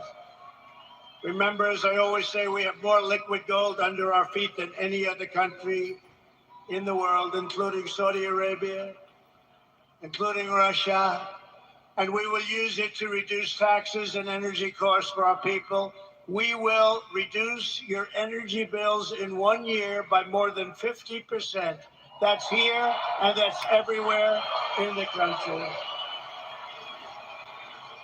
And that includes heating, air conditioning, electricity, and gasoline for your car. I will turn the United States into a manufacturing superpower more than it has ever been, ever before. We will bring back jobs to America. We will no longer allow foreign countries to take our jobs and to steal our wealth. We will make our own products and we will buy far less from foreign countries than we are buying right now. We're going to make it here. Other countries that make us pay a tax to do business with them will be charged the same tax when they send their product into the United States. It'll be called the Trump Reciprocal Trade Act. And if China or any other country charges us a 100% tax or tariff, then we will charge them a reciprocal tariff of 100 or 200%. Damn. In the words of a great president, William McKinley, the protective tariff policy of the Republicans has made the lives of our countrymen sweeter, brighter, brighter, brighter, brighter, and it's the best our citizenship and our civilization can ever have. Better destiny for our people. We ought to take care of our own nation, and we have to take care of our industries first. We have to take care of our country first. It's about time, and it's going to happen starting on January 20th of next year. I will not let Mexico, China, or any other country sell cars into the United States to the detriment of our auto workers all over our country, including in Michigan and South Carolina. United Auto Workers, you're going to vote for Trump, because I'm going to bring you back more auto production than you've ever seen in this country before.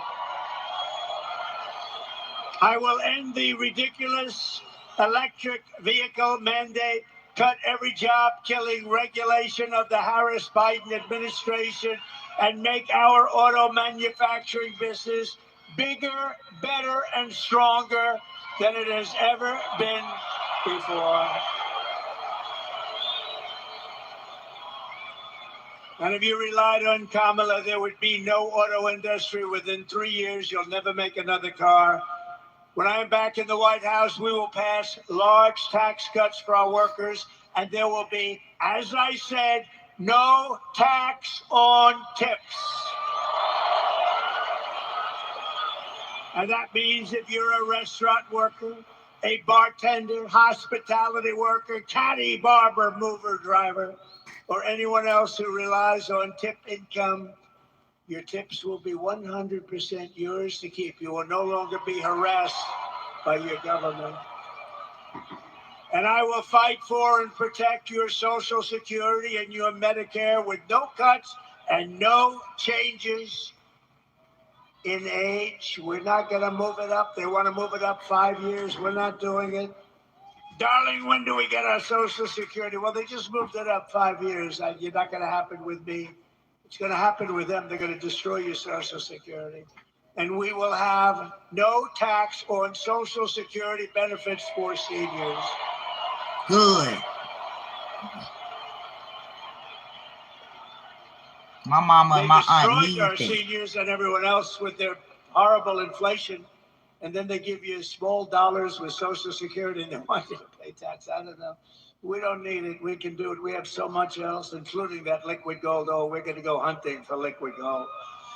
We will cut wasteful and unnecessary spending, and we will terminate the Green New Scam and spend that money on roads, bridges, real infrastructure, and paying down debt. No fake infrastructure that has caused massive inflation with no benefit whatsoever to our population.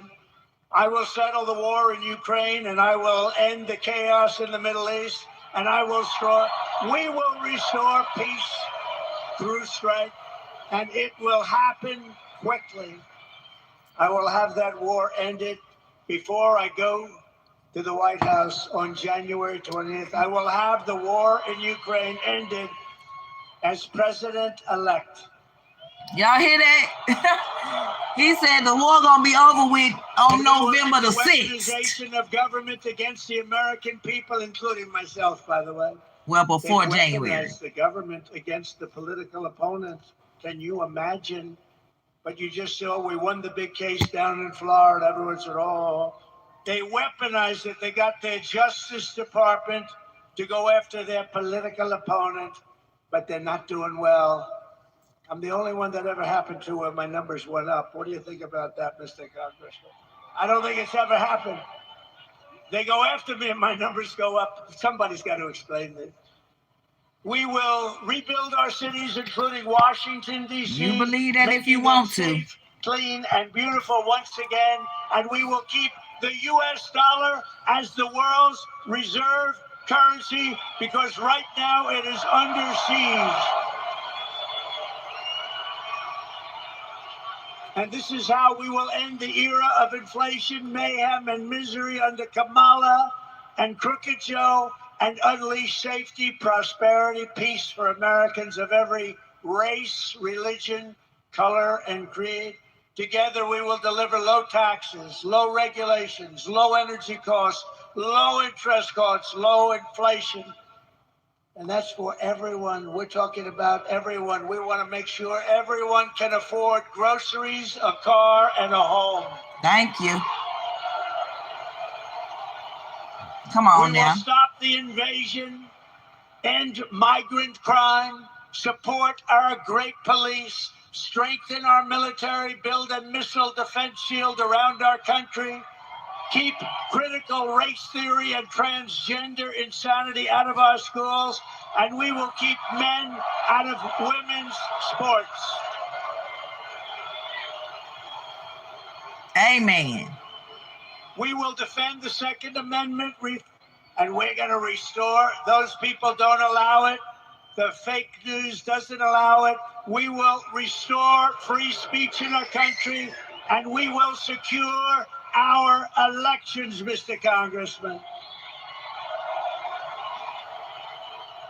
Everyone will prosper, every family will thrive, and every day will be filled with joy and opportunity and hope.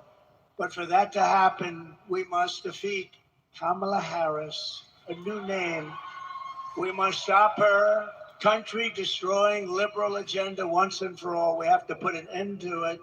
So get your friends, get your family, register, volunteer, and get out to vote. We want a landslide that is too big to rig, too big to rig.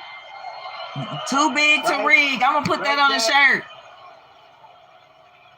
On November 5th, we will save our country. We will save our economy. We will rescue our middle class. We will reclaim our sovereignty and restore our borders. We will put America first, and we will take back our country. And together we will make America powerful again. We will make America wealthy again. We will make America strong again, so strong. We will make America proud again. We will make America safe again. We will make America free again. And we will make America great again. God bless you all.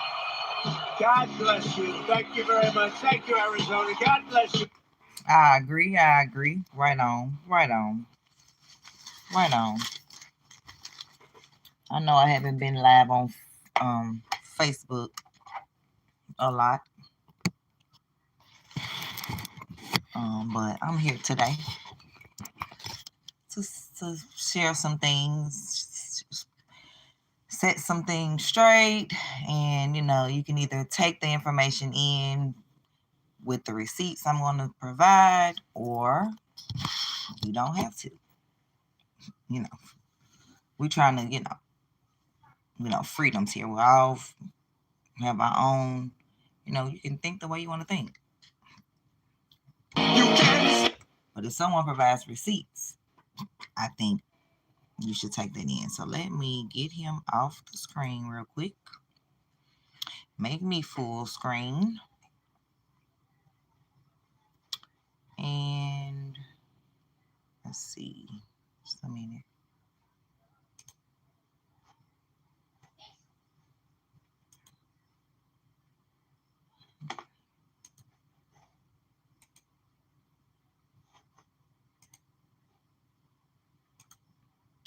So the first thing that I'm going to share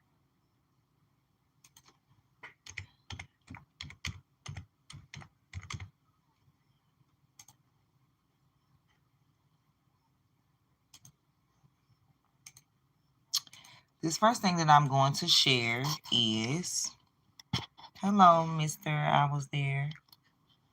The first thing that I'm going to share with you guys is, let me turn my camera for my other audience. And you guys have seen this on the YouTube because I talk about it every day. And I'm going to keep talking about it because people don't know. And I mean, that's okay that you don't know. I'm here to inform you. Okay, so what this is the fact sheet of the Biden-Harris administration advances equality and opportunity for Asian American, Native Hawaiian, and Pacific Islander communities across the country. This is on whitehouse.gov, as you can see. So this is accurate information. It's facts. It's not from some made-up website, somebody making up numbers. This is actually what the Biden and Harris administration did for the Asian American, Native Hawaiian community. So I wanted to share this with all you guys. So we're going to get on into it. Do I want to start here? Okay, so I'm going to read the beginning as far as what it's about, and then I'm going to go to the main point that I've been talking about this entire, time, as far as, Black Americans with businesses, but however, we can't even get a $500 loan to better our business, but other nationalities can get millions and billions of dollars in 1 year, billions, but she can't do anything for Black people. But now she's claiming or identifying as Black. Well, if she can identify as Black, then I'm going to identify as Asian American. Is that okay? But anyway, it says President Biden and Vice President Harris celebrate the diversity of cultures, breadth of achievement, and remarkable contributions of Asian American, Native Hawaiian, and Pacific Islander communities, while also recognizing the systematic barriers to equality, justice, and opportunity that still put the American dream out of reach for far too many Asian American and Native Hawaiian Pacific Islander people across the United States. For more than 3 years, the Biden-Harris administration has leveraged the full force of the federal government to ensure the promise of America for all Asian American and Native Hawaiian Pacific Islander communities, including establishing executive order, establishing the President's Advisory Committee, and the White House Initiative on Asian American, Native Hawaiian, and Pacific Islanders. So even in the wake of COVID-19, the Harris administration has delivered the most equitable economic recovery on record, with nearly 15 million jobs created, including historic Asian American and Native Hawaiian Pacific Islander small business growth, which, as we've heard, those are lies. They've made up a lot of these jobs, trying to make themselves look good. So it goes on to say, they're also working to ensure, high quality education, expand affordable health care for children and families, combat hate, disaster recovery, indigenous heritage and lands, all for the Asian American and Native Hawaiian and Pacific Islanders. Nothing, for the Black community. Just, throwing that out there. So there's one particular thing in this article that I bring awareness to. But feel free to read the entire article, because they gave out billions on billions to the Asian Americans, but you can't get anything. So if we go down to where it says, I went too far. Yeah, I definitely went too far. It's up here.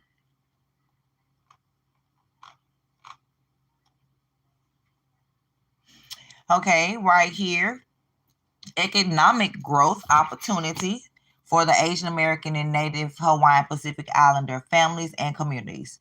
It says through 2 historic equity executive orders, the President's landmark Investing in America agenda, and the implementation of key legislation, the Biden-Harris administration is addressing long-lasting economic equalities. So what they did was they increasing federal contract awards for small disadvantaged businesses. Okay, you may say, well, what is this? So in 2021, President Biden set a bold goal to increase total federal contracting dollars to the small disadvantaged businesses to 15% by 2025, including Asian American and Native Hawaiian Pacific Islander small businesses.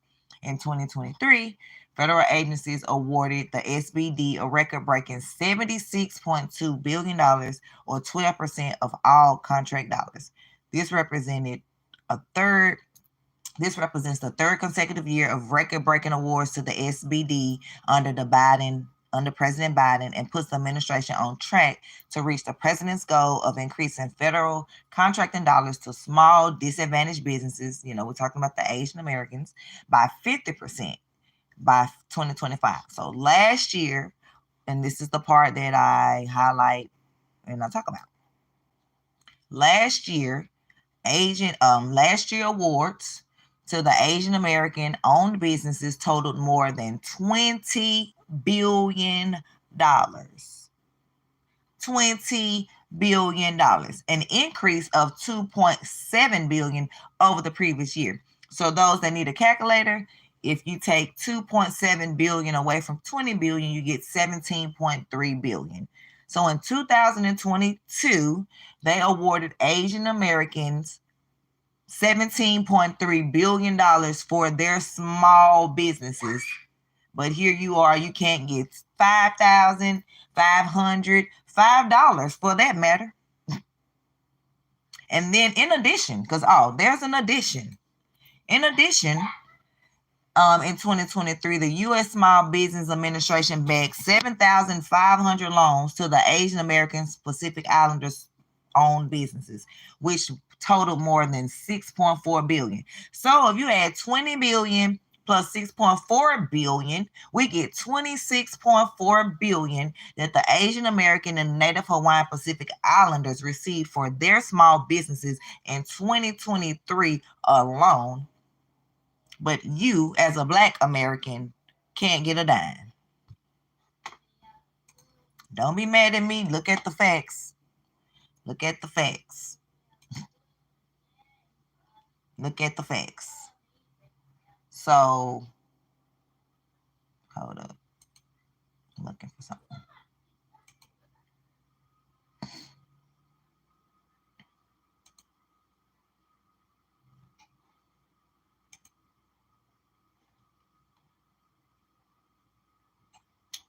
All right, so she can sit here time and time again and lie. And we just believe it. She tell you right in her face, in your face. But she can do something for the Asians. Again, let's get the fact sheet before I show what I'm about to show. $26.4 billion for the Asian American small businesses, and you couldn't get a dime as a Black American. You couldn't get a bill, but the Asians got a bill. Can we get a bill? No. Can we get a bill? The Asians got a bill. Now the Blacks need a bill. Kamala would need a bill. I don't. What you gonna do? Oh, we have to wait to day one, right? Your day one was 3.5 years ago. 3.5 years ago. So anyway, she can give them 26.4 billion. But when you ask for some money, let me make sure I'm sharing my screen. Okay, I am. But when you ask for something, this is her response.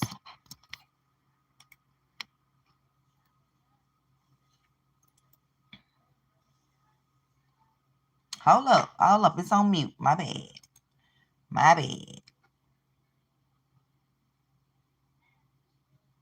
We're going to let her start over. Hold on. Let's rewind.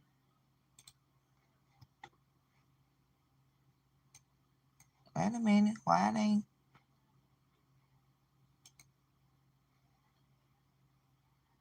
Hold up. Why is my speaker off? Oh, she already told you she's not going to do anything for you. Okay, so here we go. Let's just rewind for the people in the back. I'm not sitting here and say I'm going to do something that's only going to benefit Black people. No. One last time for good measure in case you didn't hear it. I'm not going to sit here and say I'm going to do something that's only going to benefit Black people. No. She already told you she's not going to do anything for you. She already told you that.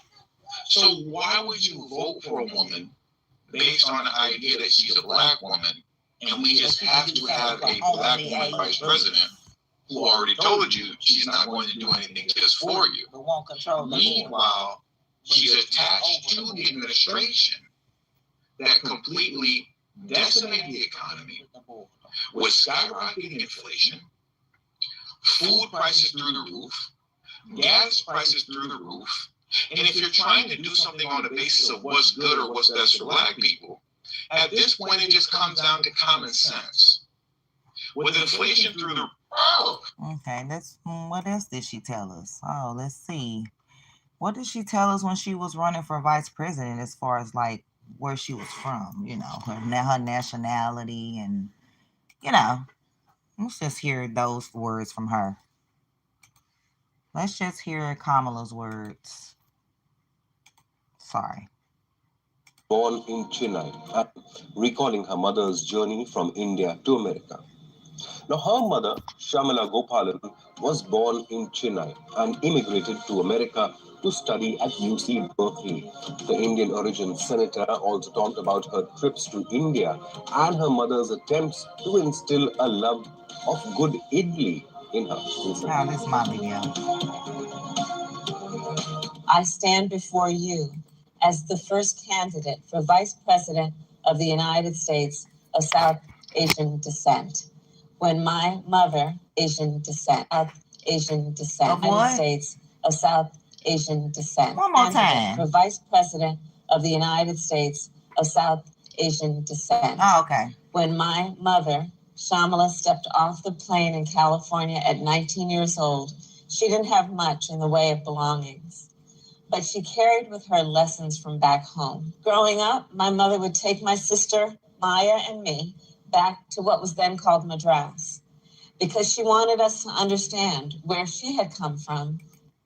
Okay, I didn't hear, I'm the first vice president of Black and Southern Asian descent. Did y'all hear that? Because I didn't. All I heard was Southern Asian descent. I mean, that's all I heard.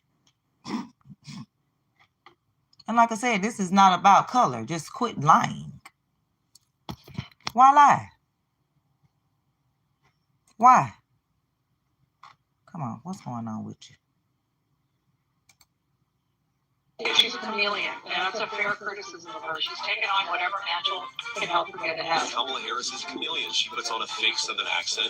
She is everything to everybody. I mean, you see this ludicrous accent that she's put on it. By the way, I grew up in rural North Carolina. I actually grew up in a segregated town in rural North Carolina in the 1970s, and you know, she ain't from rural South, and she is not part of that persona. They don't talk like that in Jamaica, where her family really is from. This particular Saturday afternoon, with Kamala and all our friends, I said to the congressman, I didn't know he could preach like that. That's a lovely accent you have.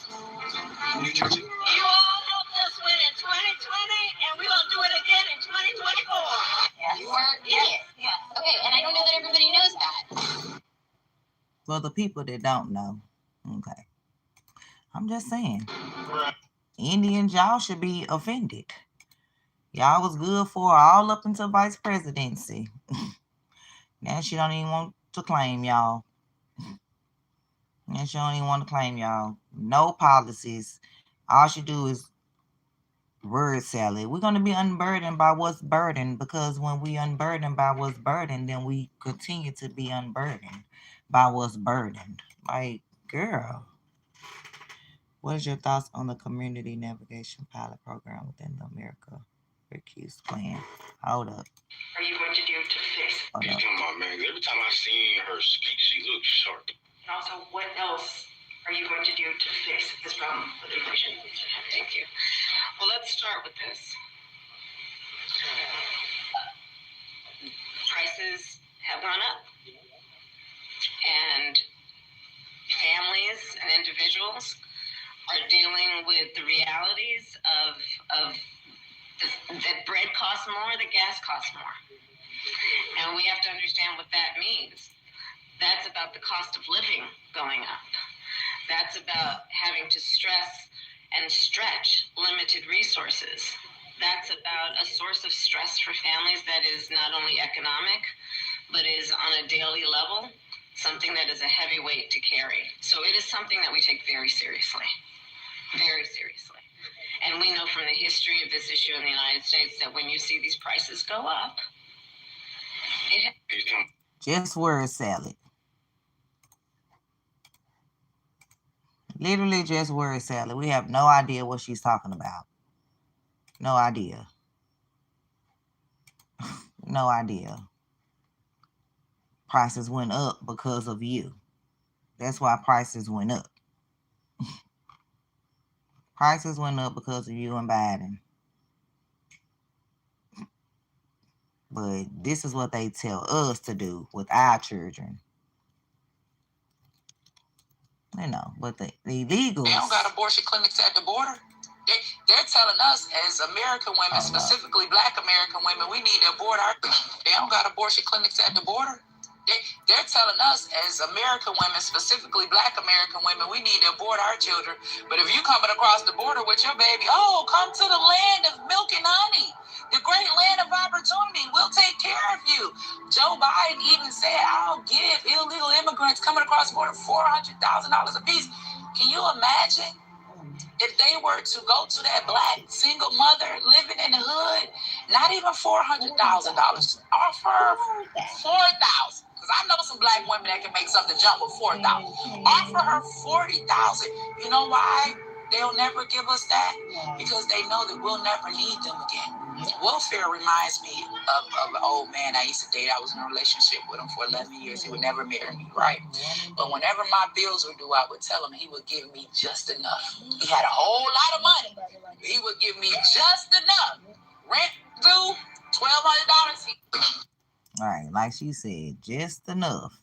That's what they do. You start making a penny more than what you need to make, and if you get any type of assistance, they're taking it. Like, they're definitely taking it. Hold up, let me pause that.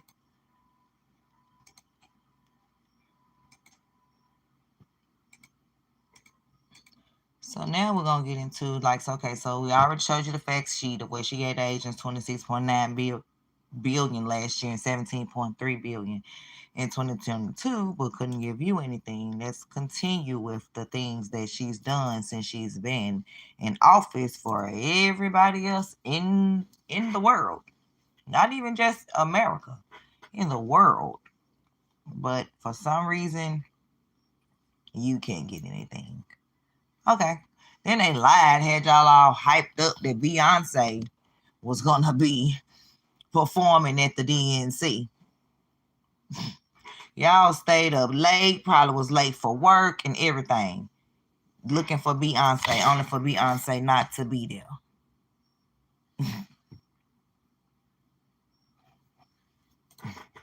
I tell you, they know how to get us. Not me. I didn't want to hear the word said. I listened to it in clips from today, because all she did was talk about her family and friends and where she grew up, and I didn't hear any policies, no anything as far as what she's going to do to make America better. Because okay, I really want to show y'all this. I really want to show y'all this video right here. I was going to no matter what type of severe asthma you have, Aspire can help you have. My bad. I was going to speak on these points myself, which I still am, but I want y'all to see this. And I'll still speak on them. On my live, on my car rides, on my rides.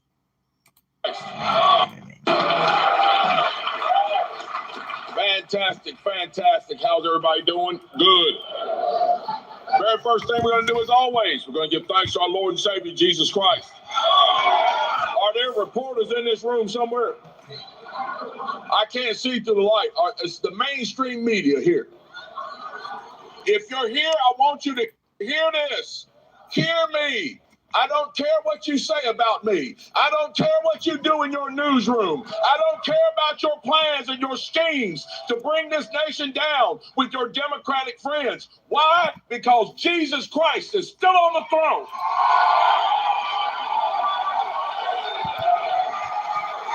You may have your news cameras and your satellites and your 24-hour news, but Jesus Christ holds the world in his hands. And he holds me in it as well. And what he has for me, you cannot keep from coming true. It may not be the governor's mansion. It may not be any political seat, but you will not stop Jesus Christ's will in my life. So I do not fear you. Write your stories, tell your lies, tell your half-truths. But Christ is still on the throne. And because he lives in my heart, and I live for him, I know whatever I need to do on this earth for him, it will get done. So we give him thanks first and foremost. Guys, all these other guys that come out here and talk to you about the issues, we know the issues. The wide open border, crime on the street, fentanyl killing our children, pornography in our schools. We know about the issues, the failing economy, the precarious place the United States finds itself in on the world stage with its enemies. The horrible, absolutely dreadful administration that is currently leading our nation right now. It is mind-numbing to think that the most energetic, the greatest nation on earth, people seek to come to for that vaunted thing that we have, the freedom and energy and intelligence that we have in this country. And all 350 million people are being led by somebody who just barely knows that they're here on earth.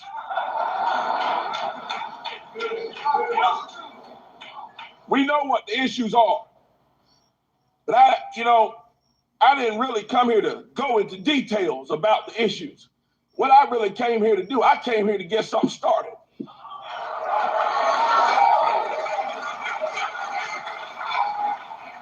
See, because we got a problem in this country.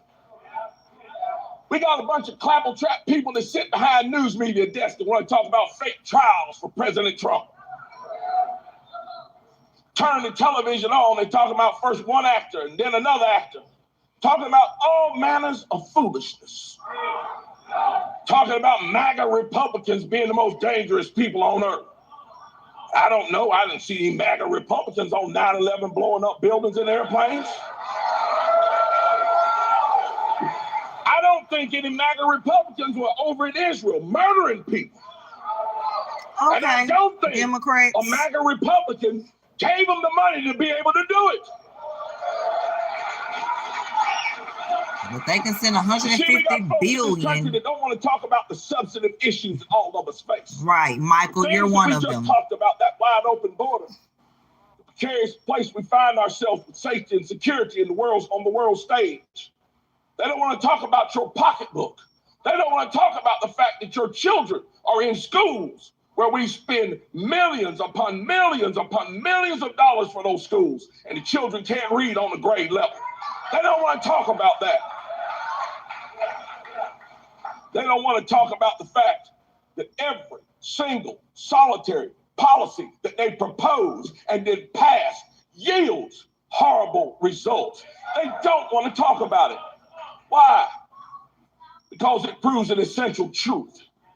It proves an essential truth. What is that truth? The simple truth of the matter is this. They call us the right. We sit on the right. And we not only get called the right and call ourselves the right and sit on the right, we are right.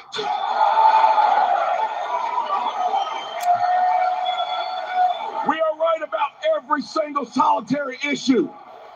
When we say, shut that border down and deport those who are dangerous to our country, we are right. When we say, children should not be sexualized, we are right. And this nation knows it. Right. When we say it is your money, you earned it, you worked for it, the government should not be picking your pocket, we are right. See, we are right. Too many of us are ashamed to be right, though. Right. Some of us, I'm we not. go to work, folks start talking about politics and start standing up saying, I think Joe Biden's doing a wonderful job. Really? When and where? And he's a nice man, because that President Trump is just mean. I just don't like the things that he says. I don't like a lot of things people my color don't say. If I hear that one more time, I am going to go crazy. This man is fighting. Let's listen to people he's fighting. He's fighting almost the entire news media. He's fighting all the Democrats. He's fighting all the communists. He's fighting all the socialists. He's fighting all of our enemies across the ocean. And sadly, he's fighting half the Republicans. Okay. How is this man a bully? How is he a bully? You see, we hear that at work sometimes. Some of us are a little shy about stepping up, standing up, saying anything. People look at us and say, why are you a Republican? We say, well, you know, my mom voted Republican. I like Ronald Reagan. I think he did a great job. And I like Reagan. And so that's why I'm a Republican. We shy away from the truth. We don't want to look at that person and say, you know, well, wasn't it the Republican Party that was formed to stand up for the Republic? Not the democracy like you see splayed on the news every day. You see, them folks want a democracy. They want the mob to rule. They don't want this republic. And they don't want Republicans standing. You're going to tell them that, yeah, wasn't it? Well, they say, well, the Republican Party is the party of old white men.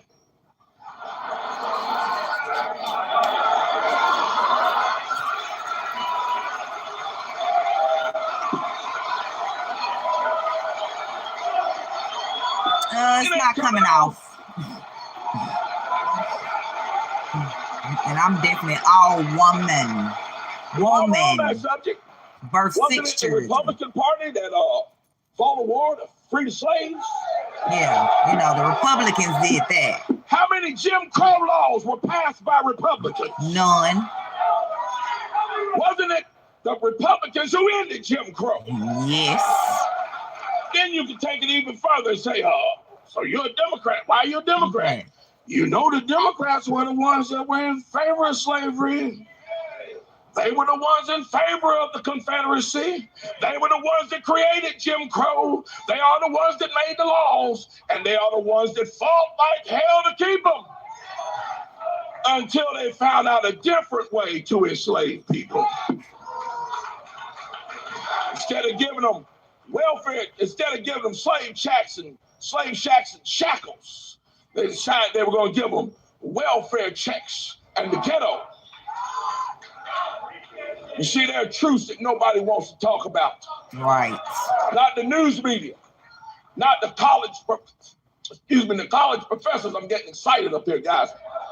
Not the college professors. Nobody wants the front row. Y'all better watch out, bro. Woo! Spitting fire up here today. Y'all better watch out. Nobody wants to talk about it, but I'm going to talk about it. I'm going to talk about it.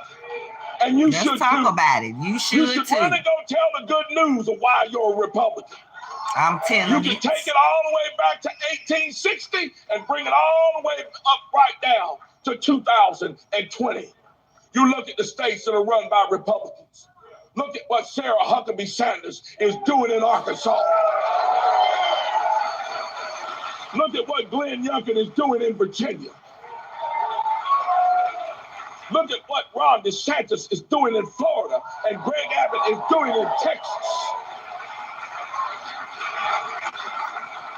Look at what the Republican legislature in North Carolina is doing and has done since 2010. And while we're on that subject, think about what North Carolina will do when Mark Robinson is the Republican governor.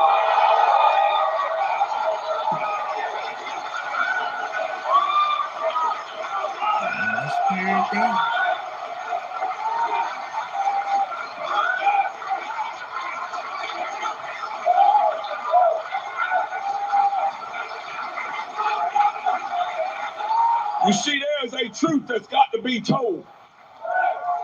Unfortunately, no one will tell it if you don't. No one will be bold enough to tell it if you're not. I speak about this all the time, and when I do, I try to do it without shedding tears, but it's hard for me to do it. Tell my wife I have two great dreams. One great dream exists on this side of the earth. The other dream exists on the other side. Dream on the other side is very dear to me. And people think that I hate people. I don't hate people. Me either. I hate actions. Yes. Liars. I hate actions What that you do, take advantage what you of say. people. Not you Destroy as a people's person. lives and destroy and wreck nations. I hate the actions. I don't hate the people. One of my greatest dreams as a Christian is this. And I take it to heart, and when I say it, I mean it. You know, they tell me that when I die, if I do what God says on earth, He has reserved a mansion for me, many rooms. Think about that room that He made reserved for me. And I think about myself in it.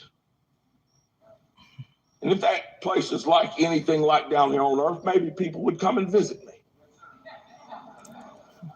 You know who I want to come and visit me? Who? Of course, I'd love to see the heroes of the faith come. My mother, my family, those that I love. But you know who else I want to see? I want to look out my window down in my driveway and see Nancy Pelosi come walking.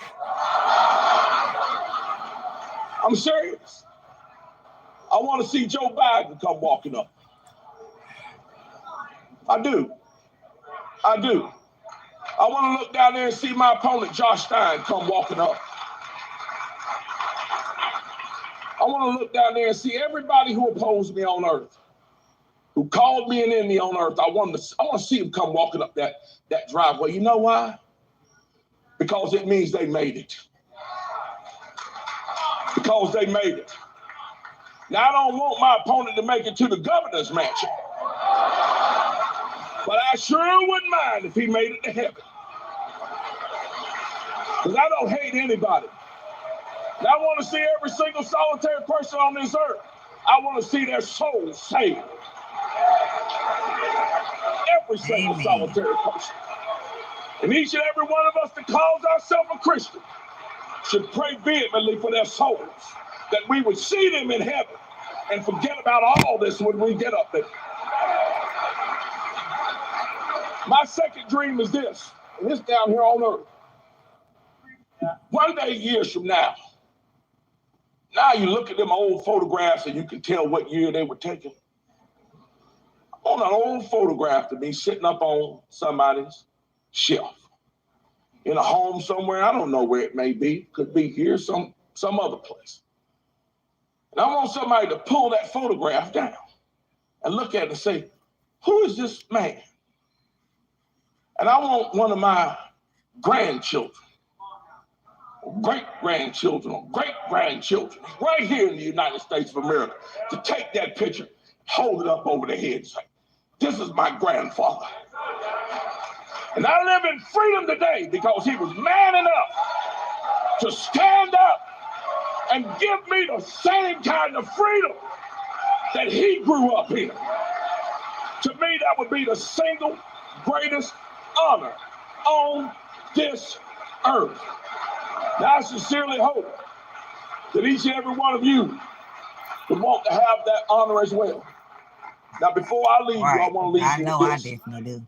Who are we as Republicans? Who are we as conservatives? Who are we as patriots? Who are we as MAGA Republicans? I boil it all down to this. Earlier this month, we celebrate what I call America's St. Crispin's Day.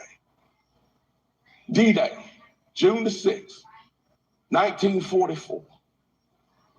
The spirit of MAGA, the spirit of us, the spirit of the American patriot is embodied in those boys, in those boats. It lives inside of the hearts of each and every person in this room. It lives inside of the people who go back home and get politically active and are bound and determined to change the circumstances of their cities and their state and their nation. It exists in those moms who had the unmitigated gall, according to some, to go down to the school board and demand that their children not be sexualized. I'll be there at the next meeting. It lives in the heart of every patriot who decides to put their name on the dotted line and serve in office. It exists inside of Americans who love this nation. The heart of the boys in those boats on that day is literally the epitome of America. When times get tough for us, when you get scared, when you get nervous, when you think you can't win, Think about them boys in the boats. Think about them bullets hitting that door. Think about the fact when that door opened, they didn't run to the back. They ran out that door.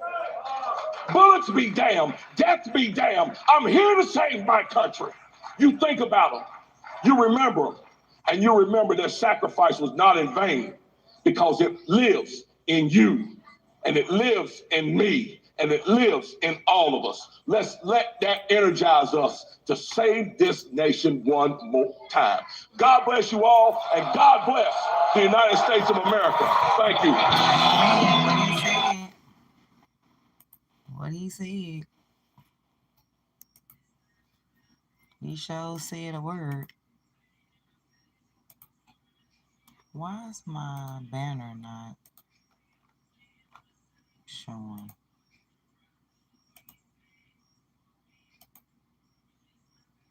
There it is. I don't know why it wasn't showing. Yeah.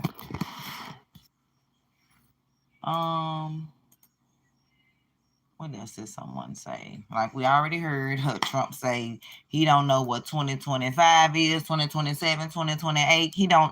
He's not a part of that. So I wish people would coming to me saying, well, what about 2025? And Trump want to give all the police immunity. Like, first of all, they've been getting away with unaliving us. That's a fight we're already fighting. But that's not even true. He's not even a part of that.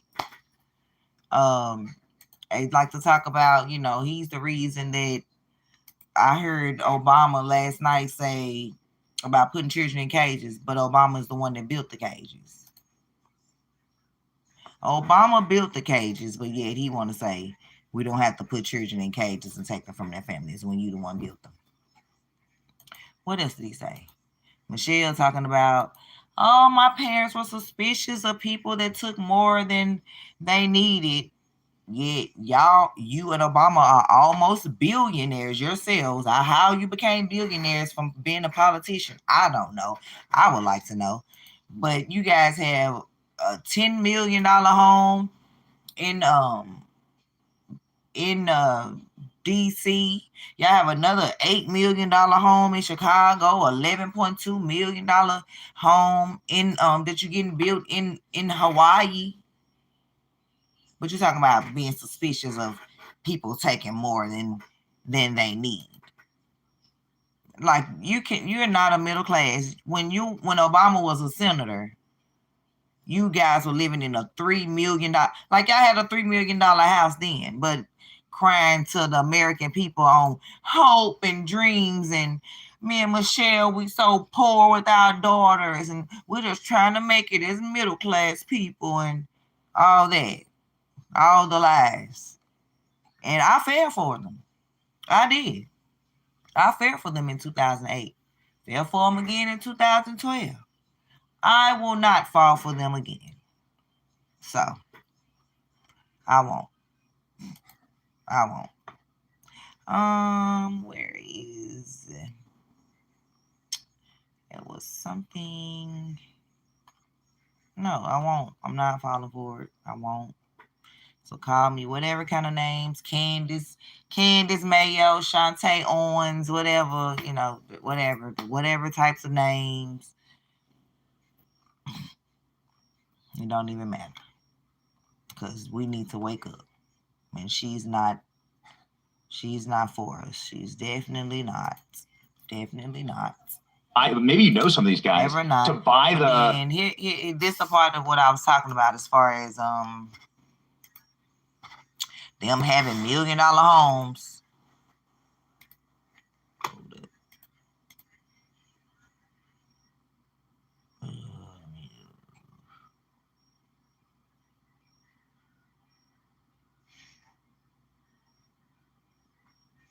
Okay, so first of all, let's get to people in the south side of Chicago being asked, okay, well, you for Obama? What has Obama done for you? Let's see what Obama has done for his city since he's been, out of office, when he was in office. Let's just see, because I don't live in Chicago. I know that's where my mom's from. My mom's sisters and brothers. And I used to like Chicago, but not so much now. And it's because of the crime. Yo, man, the south side of Chicago is rough. Abandoned houses, blight, there it is. Tough-looking neighborhoods, some of the deadliest in the world right here. There have been shootings since the start of the DNC convention in this neighborhood. We pulled up on a street corner and thought we'd just ask the residents here what they think about Obama and Trump. The last thing we were expecting were these answers.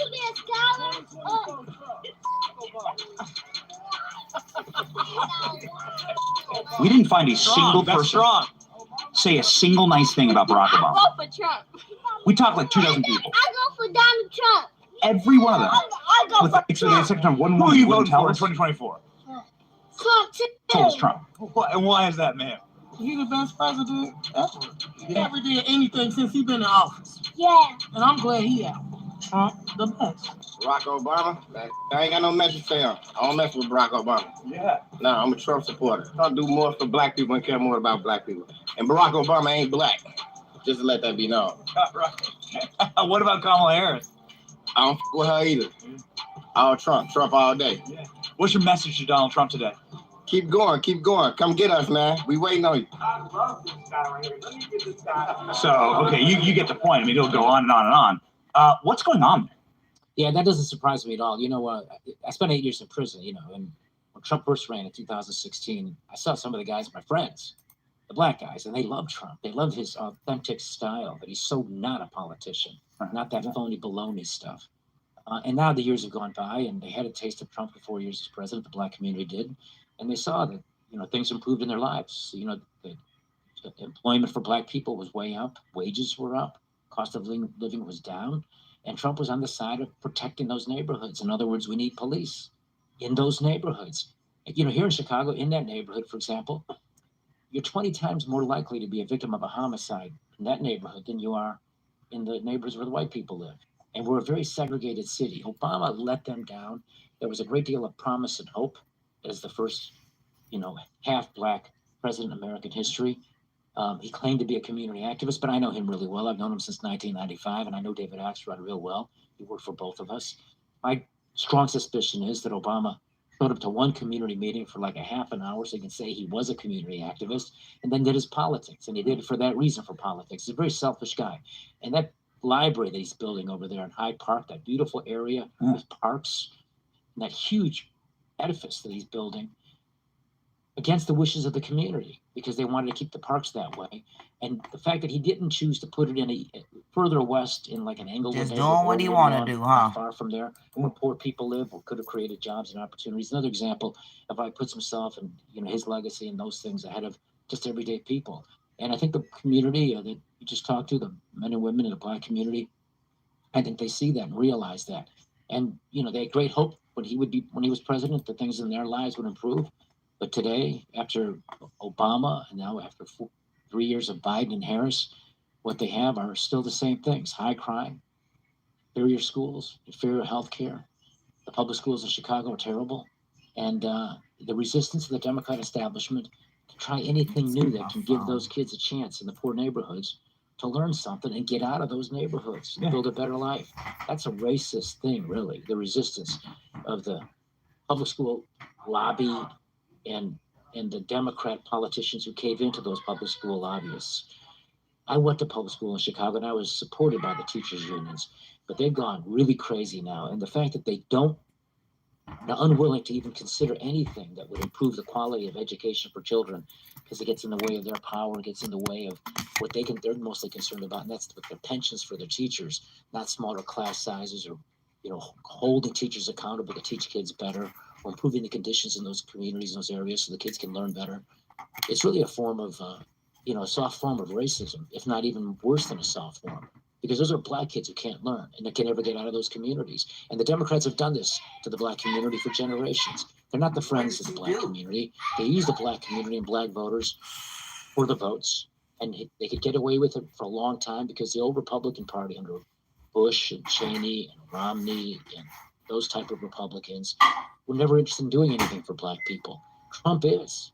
Yes. And Trump is reaching out to the black community, building this new political coalition with working class whites, reaching out to the black community that's been ill-served for so long by the Democrats, and changing politics and realigning politics. And you're seeing that when you went there today, that neighborhood. So we were looking up, I was like, why don't we go to Obama's house? And I look up Obama's house. I find this tweet. This is a tweet of some type of local news broadcast of an Obama purchase of a home. I had no idea this had happened. An Obama purchase of a home that's like a multi-million-dollar mansion, but he used some notorious, well-known Chicago gangster effectively to like buy. Maybe you know some of these guys, to buy the house and to buy like the lot next to it. And so back when he was just a state senator, the guy was living in a like $3 million house. This is like 20 years ago. What a $3 million house, $6 million house today. Like, this guy was living large when he. So nobody's talking about. 1 minute. Nobody's talking about this. How they basically was living in a $3 million home when he was running for senator, but crying broke to the American people, like how they could just relate so much. Okay, let's continue. He was telling everybody he was in poverty. This was like the Obama poverty story, right? I have these little girls, and me and Michelle were just barely scraping by. I had no idea. Dude was living in a $3 million McMansion bought to him by a gangster. Is that true? There's a lot of truth to what you're saying. Now, the guy that did that's not a gangster. He's actually a very good guy. Not a gangster, but let's see who he is. Had some troubles. He's very good to Obama. He was the one, Tony Resco, who introduced me to Obama in 1995. Yeah. And he's known Obama longer than me, knows us both. He was active in politics, raised money for Democrats and Republicans, very big in helping Obama and me. And Tony, after Obama was elected to the Senate, helped Obama buy a lot next door to that mansion that the Obamas bought. And they paid full price for the lot, $750,000. Resco paid all of that. And because the Obamas didn't have enough money to buy the lot, the adjoining lot, and the mansion itself. So they paid like $700,000 for the actual mansion, actually negotiated that down. But Resco was forced to pay full price, list price, for that vacant lot next door to the mansion so that the Obamas can have that big property. Then when Obama began running for president and there was scrutiny about Obama and his dealings and Resco's relationship with him and me, Obama then had a fence put up to separate the lot from the mansion and gave Resco the bill. It cost $13,000. Made Resco pay for it. And Resco goes what a dirty dog, man, I guess. No, yeah. Resco was a very stand-up guy in many ways, and he made and there's so much to this story. But when he was convicted, Resco, of stuff that had nothing to do with my administration, and as far as I know, nothing to do with Obama. But the feds were pressing him to say stuff about me and Senator Obama at the time. And Resco wrote a letter to the sentencing judge saying, I'm not going to lie about Governor Blagojevich or Senator Obama. I've never been involved in any wrongdoing with either one of those guys. So he protected Obama. And so then he goes to prison, and they kept him in solitary confinement for 3 years, squeezing him to say stuff about me and lie, and he wouldn't do it. And sorry, I didn't actually know that. I didn't mean to play a clip to a list. No, it's good. Forgive me. No, I'm glad you did that because it's important to know. I mean, how Obama uses people. And when Resco could have used his help, when Obama had all that power, maybe cut his sentence a little bit. Yeah. He let him sit there. Well, Governor, I'm like, the reason I'm looking this up is that the Obamas go to the DNC, and you wouldn't believe that. Oh, we're so poor. You really would think they were on food stamps. The way that Michelle Obama talks, right? We are very suspicious. I don't know if you saw the speeches. We're very suspicious of people who take more than they need. Lady, you have like 5 beach houses on private islands. I've seen the yacht that you and Tom Hanks are on in Greece. I see it. We have photos of it. It's bigger than like 10 of my houses. It is shocking how they can say something like that and lie to the American people that way. That's so obviously not true. He's close. We to have Google. Google. The two of them are close to being billionaires now. They've monetized the White They're House. close to being what? The two of them are close to being billionaires now. Billionaires. They've monetized the White House to become richer than Trump before Trump got into politics. That's one of the great ironies. What can I say? It's all upside down, but I think the American people are catching on. Yeah. Certainly your listeners. I'm catching on. That's right. Adam Kinzinger was just up speaking. Let's go ahead and pop up the DNC feed here. We are listening right now to Kamala Harris's sister. When some are trying to divide us, to separate us in ways that make it difficult for us to come together. Well, look, my sister rejects that view. Where others push darkness, Kamala sees promise. Where others feel detachment, Kamala fosters connection. Where others want to drag us back to the past. My sister says, hold up now. We are not going back. This is the accent of somebody raised in Quebec. You know, this is like that famous Quebec accent, you know? Right. Foghorn Leghorn. Very famous Quebec accent. Because Kamala I think she spent the last couple of days on the south side of that neighborhood you were at because she's kind of talking that way. That's the phony baloney stuff they do. They're so full of shit, these people. Can I say that? We're streaming, man. Yeah, rock and roll. Isn't just winning an election. These are wealthy it's people. It's about who we bring along. Multi-millionaires. And they're talking like extras in Gone with the Wind. Yeah, that's right. Right. What the hell is this? And so as I look out at all of you today, for everyday ordinary people. They think we're stupid. They do. They think we're stupid. They use these stupid accents. Mommy can be here tonight. I like it. When I like talk on the show about it, it's like I can just see her smiling, saying how proud she is of Kamala. All right, and you know, like, but I went and did a speech in Louisiana. Everyone knows the way I talk. And I'm like, she said, oh, you got on. Like, everyone be like, just as fake as she is, Dave. Get your ass out of here, you fraud, right? They like throw me out with a pitchfork, and they're rightfully so. But somehow they allow this. To elect a leader who sees the potential in each of us. Yeah, a leader who cares for all of us. Because she needs to appeal to the suburban white women now. Every one of us. Our Democratic us. nominee, my big sister, my the big next sister. president So when she goes to a community like the Jamaican population, maybe somewhere in New York City or whatever, I'm sure she's talking a lot more about Marley. Before Scammer come out, I want to show you guys. Hold up. Before she come out, I want to show you guys.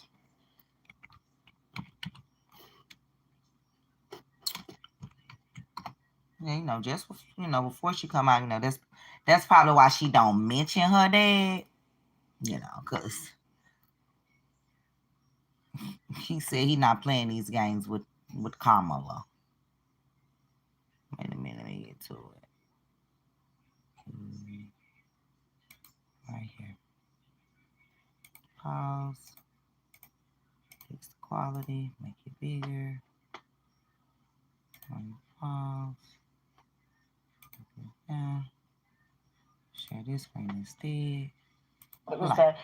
It was released. We talked about it. She admitted that she smoked pot when they asked her if she was pro legalizing marijuana. She said, "Of course I smoked marijuana. Half my family's from Jamaica. Are you kidding me?" Well, her own father had a problem with that. But listen to what she said on The Breakfast Club. They say you oppose legalizing weed. That's not true. I know. and look, I joke about it, half joking. Half my family's from Jamaica. Are you kidding me? Have you ever smoked? I have. Okay. So you can smoke, but we can't. Okay. It's really hysterical. Just asking. For the former attorney general of that state to talk about doing something illegal, laughing about it, giggling about it, and trying to get some traction for it. Among the people that were upset by it, her dad, Donald Harris, from Jamaica, an economics professor at Stanford University, says this. Hold up.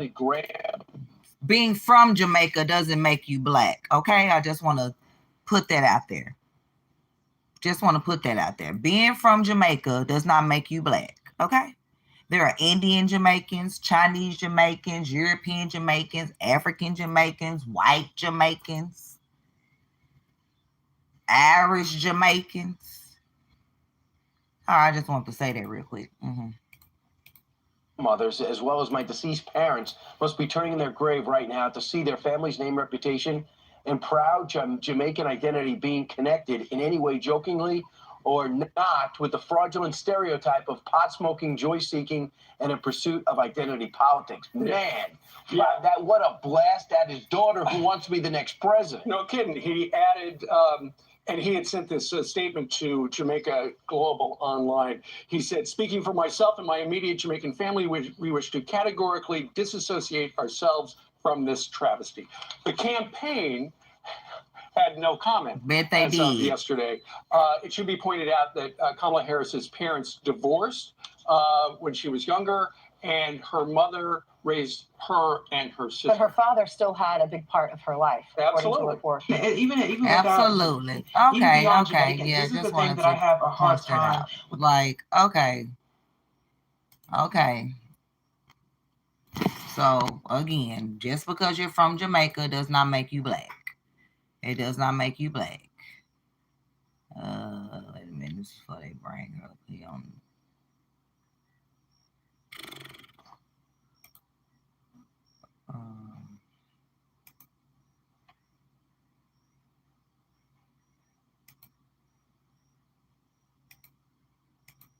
We're gonna talk about the borders. I'm gonna show you the borders. The people protesting in Chicago, burning the U.S. flag. Oh, do you guys know Nina Simone? Y'all know well, the young people may not know, but Nina Simone was an artist who she was very, pro-black or whatever, and Jay-Z sampled her voice on his the OJ song. Yeah, Nina Simone. Well, Camilla took her estate from her daughter and gave it to white people. But she's for blacks. Okay. Let me see if I can find that. Because all we're doing, we're just sharing receipts and facts. I'm not just going to sit here and talk your ear off, argue with you back and forth about something that you just heard because you haven't researched anything.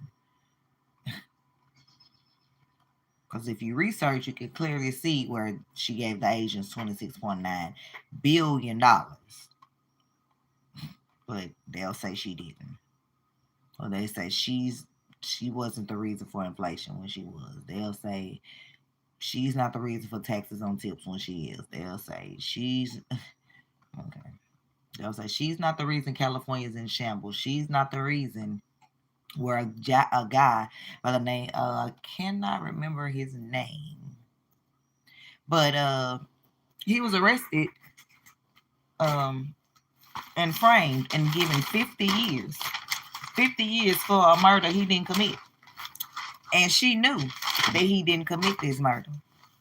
But to keep her prosecution rate up, as Attorney General, because that's what she was at the time, she decided to keep this man in jail for over 6.5 years, ended up having to pay him $13 million. So, ended up having to pay him $13 million. Let's see. It's not this.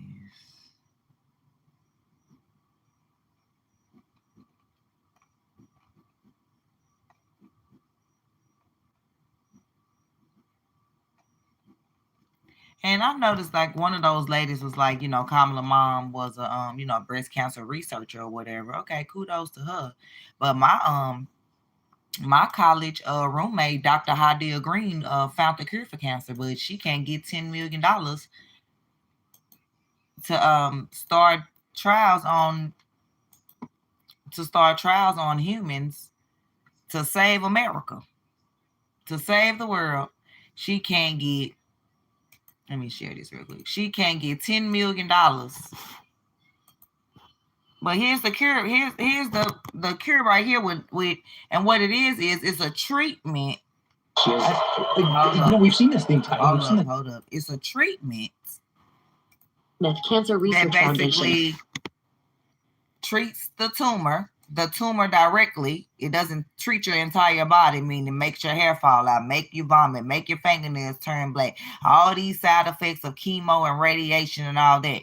No side effects, no chemo, no radiation. It kills the tumor within 15 days. But no one is talking about her. No one, she can't get this $10 million, but they can raise $40 million for Kamala in 40 minutes on a call, and she hasn't shown you anything about except for what she's not going to do for you. What if there's a new treatment that may kill cancer with no chemo, no radiation, no side effects? The Ora Lee Smith Cancer Research Foundation has laser and nanotechnology that has eliminated tumors in mice in 15 days. Let's move beyond hope, beyond research, and start saving lives at oralee.org. We can make human cancer treatment accessible, effective, affordable. Donate today to help move this treatment to human trials and FDA approval at orally.org. And again, like I said, that was my college roommate, Dr. Hadil Green. And like I said, she's out here trying to save lives. She's been on Roland Martin show. She's been on The Talk. She's been on Ricky Smiley show, who said he's going to have her on there every week until she raised that $10 million. Funny how she's not on your show anymore, Ricky Smiley. And she's a Delta too, but you want to be talking about a whole historical day where an AKA will be sworn in by a Delta on Martin Luther King birthday, and he an Alpha and you an Omega. Who cares about any of the shenanigans? Nobody cares about any of that. How about they donate $10 million to this Delta, who also went to a HBCU, who's also the 76th female to become a doctor in physics, who's found a solution for not only just breast cancer, but for 11 other cancers.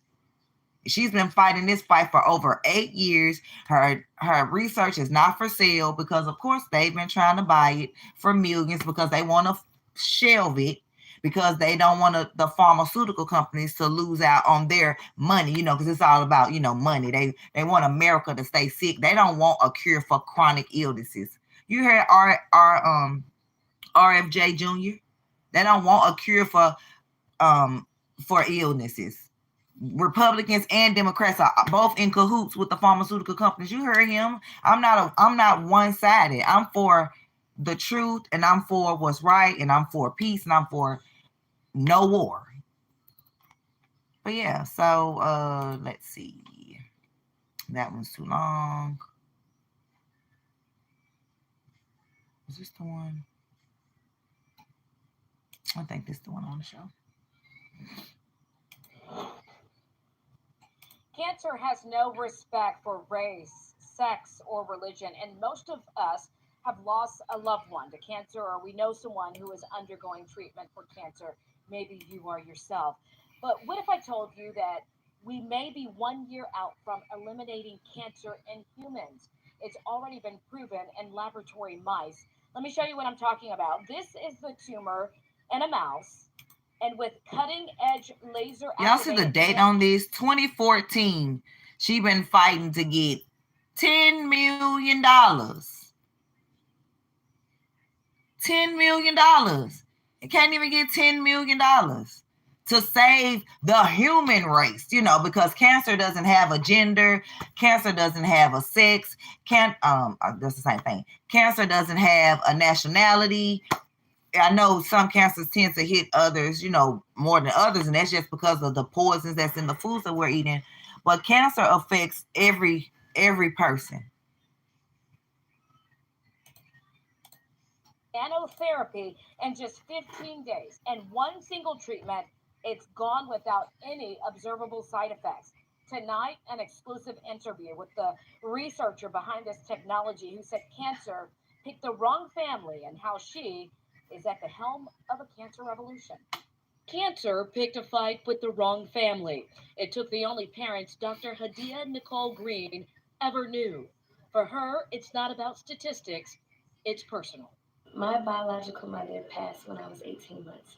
I didn't know my father. My grandparents took us in, and they both passed in the same year when I was 4. So my aunt and uncle took my brothers and I in, and they raised us as if we were their own children. Her aunt was later diagnosed with cancer, but refused chemo or radiation. And just 3 months later, her uncle, the man who raised her, was diagnosed with cancer as well. I watched what chemotherapy and radiation did to my uncle who raised me.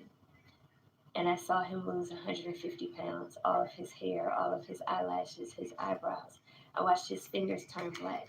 I watched his skin go from being a beautiful chocolate to something that looked like it had been barbecued. That was heart-wrenching. Dr. Green attended Alabama A&M University on a full academic scholarship and graduated with a 4.0 GPA in physics. She is one of the first African-American women to earn a PhD in physics. I was planning to revolutionize the way we receive cable and internet. But when cancer came to her family's doorsteps, it rocked her, and she started fighting back with her knowledge, using her laser and optics background to fight cancer in mice. She invented the laser-activated nanotherapy, completely eliminating tumors and laboratory mice in 15 days after a single 10-minute treatment and without any observable side effects. We have collaborators, surgeons, and oncologists who are ready to begin human trials in a variety of different cancer types, including breast, prostate, colorectal, anal, cervical, pancreatic, head and neck, brain, and skin cancers. They are 11 cancers. As soon as we can reach our first fundraising goal. Dr. Green believes the same technology will work in humans, but she must raise $10 million to begin human trials. She's already raised $1.7 million so far through grassroots efforts. That's the most heartbreaking part about what I have. The technology right now is sitting on the shelf while we fundraise. And I have thousands and thousands of cancer patients saying, "Can you do to me what you did to that mouse? I'll be your guinea pig. Please try." And they're desperate, especially when they've been sent home and told there's nothing else we can do. Dr. Green says this treatment is not for sale. I have colleagues who have developed different types of technologies, and they sold it to the company, to a larger company. And instead of that company releasing it, they just put it on the shelf so that they wouldn't have the competition. Her mission is to keep the treatment affordable and accessible to the 14.1 million people who are diagnosed with cancer every year. And I know my fight won't bring my family members back, but my fight can save other families. It can save other people from having their families devastated the way I did. And that's why I fight. I've already done that, David. She was supposed to be on my channel when I only had 1,000 subscribers. She just been so busy and life happened. But yeah, I'm definitely gonna interview her, David. Definitely gonna interview her. But yeah, but like I said, she's been on Roland Martin show. She's been on the Ricky Smiley show. He on there talking about we gonna promote you every day till you get this $10 million. But then now he's telling people to unfollow people if they vote for Trump because they need to vote for Kamala. Why? Tell us why. And then Steve Harvey, the same thing. Like, man, y'all didn't go on with all that. Y'all already been paid, so you're not worried about the American people.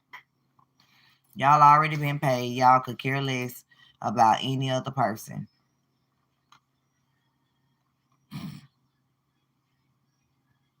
Unfollow people. Like, what?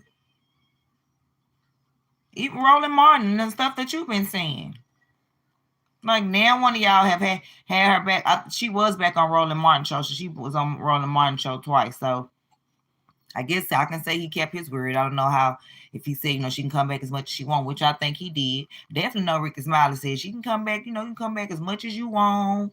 Blah, blah, we gonna put your website on our website and on the TV show and on the podcast and on YouTube and on Facebook, and we gonna donate, and all my rich friends gonna donate, all the cues and the, what? All right. I know I'm making some people mad. I already know. But I mean, it's the truth.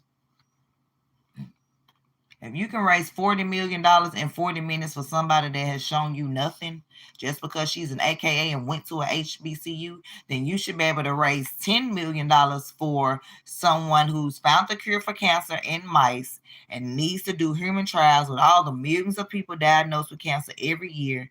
$10 million. Y'all should be able to raise $10 million for her in 10 minutes then. It won't happen though. I'm definitely going to reach out to her and see how much she has now. These videos I'm showing y'all are 4 years ago, 5 years ago, 7 years ago, 8 years ago. She been fighting for these. Been fighting for this. And like she said, her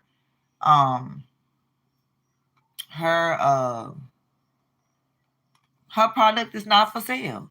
It's not for sale.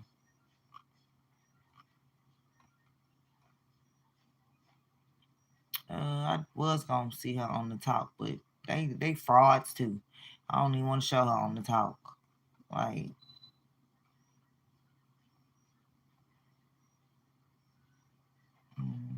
I'm looking for something, y'all. No.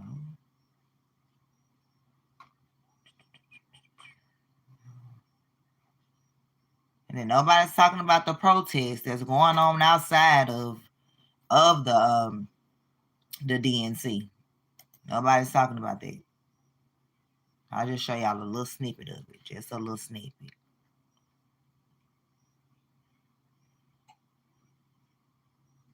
Let's see. Clear up the screen.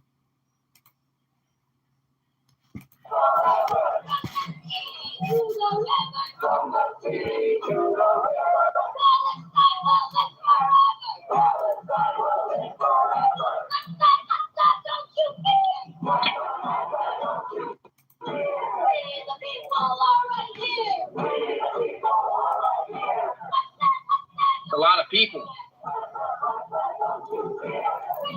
Okay, the police are there.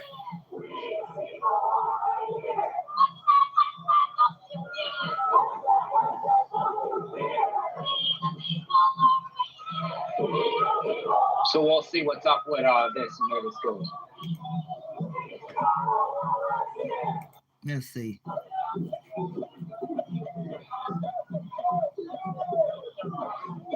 We're seeing what is going on in real time. Come on in.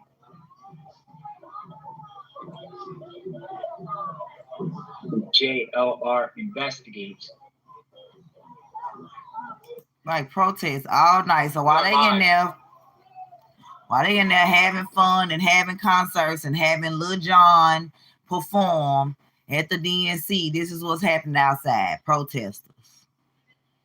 I just want to show y'all just that. So that's what's happening outside. So while the inside looking cool, that was what the outside was looking like.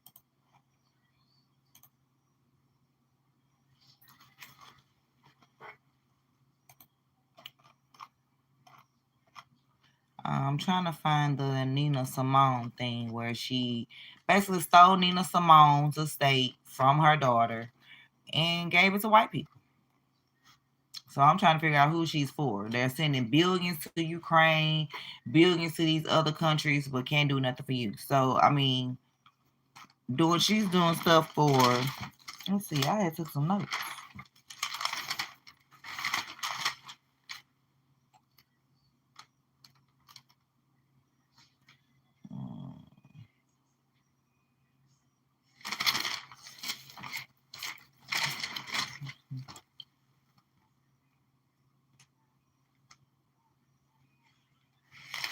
I can't even find it.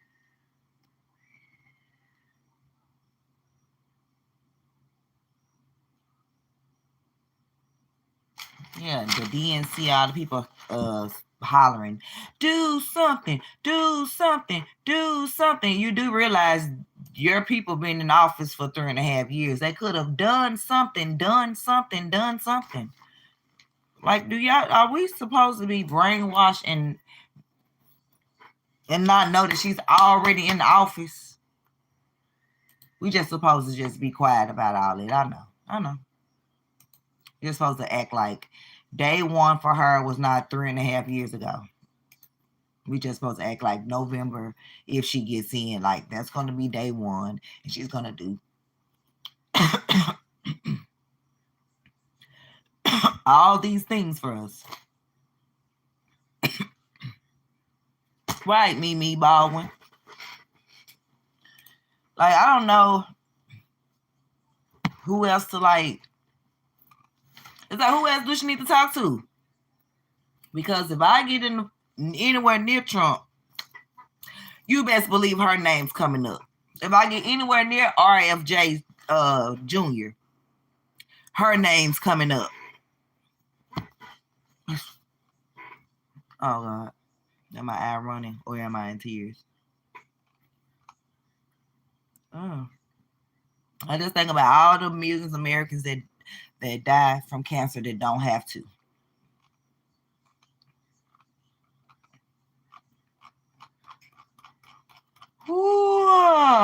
I'm gonna find it. Ignore that yarn. I didn't mean it.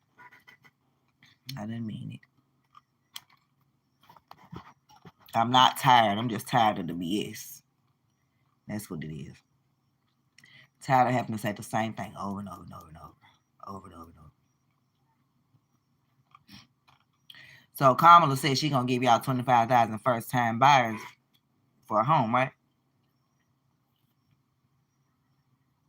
But y'all know y'all not gonna qualify for that. She mean the first generation migrants and those 3 million homes that they're gonna build. She's basically talking about 3 million projects. New projects for the migrants. You know, they put y'all out of the projects and either left you homeless or scrambling trying to get a Section 8 voucher or try to get based off your income because they just push you out the projects, but they're going to just come back and just build 3 million projects. Like, what y'all think they're going to build? Y'all think they're going to build like 3 million single-family homes? Yeah, right. 3 million projects. But then with this 25,000 with this 25,000 first-time home buyers. Okay, say she give you that. Well, right now you need at least 32,000 for a down payment on a home that's 400,000. So she's not even giving you a down payment. You can't even. You won't have no money left for furniture in your home, appliances, HOA, insurance, none of that. Oh, did I mention? Oh, is she fixing your credit? Is she giving everybody 800 credit score so they can get the lowest interest rate possible? Because, now interest rate is like 6.7% on a home. So you're going to be paying 4 times over for the home. And prices of homes are already up over $25,000. So the $25,000 that she's giving you, the price of homes have already went up over $25,000. So you're getting nothing. But again, she can give you $25,000.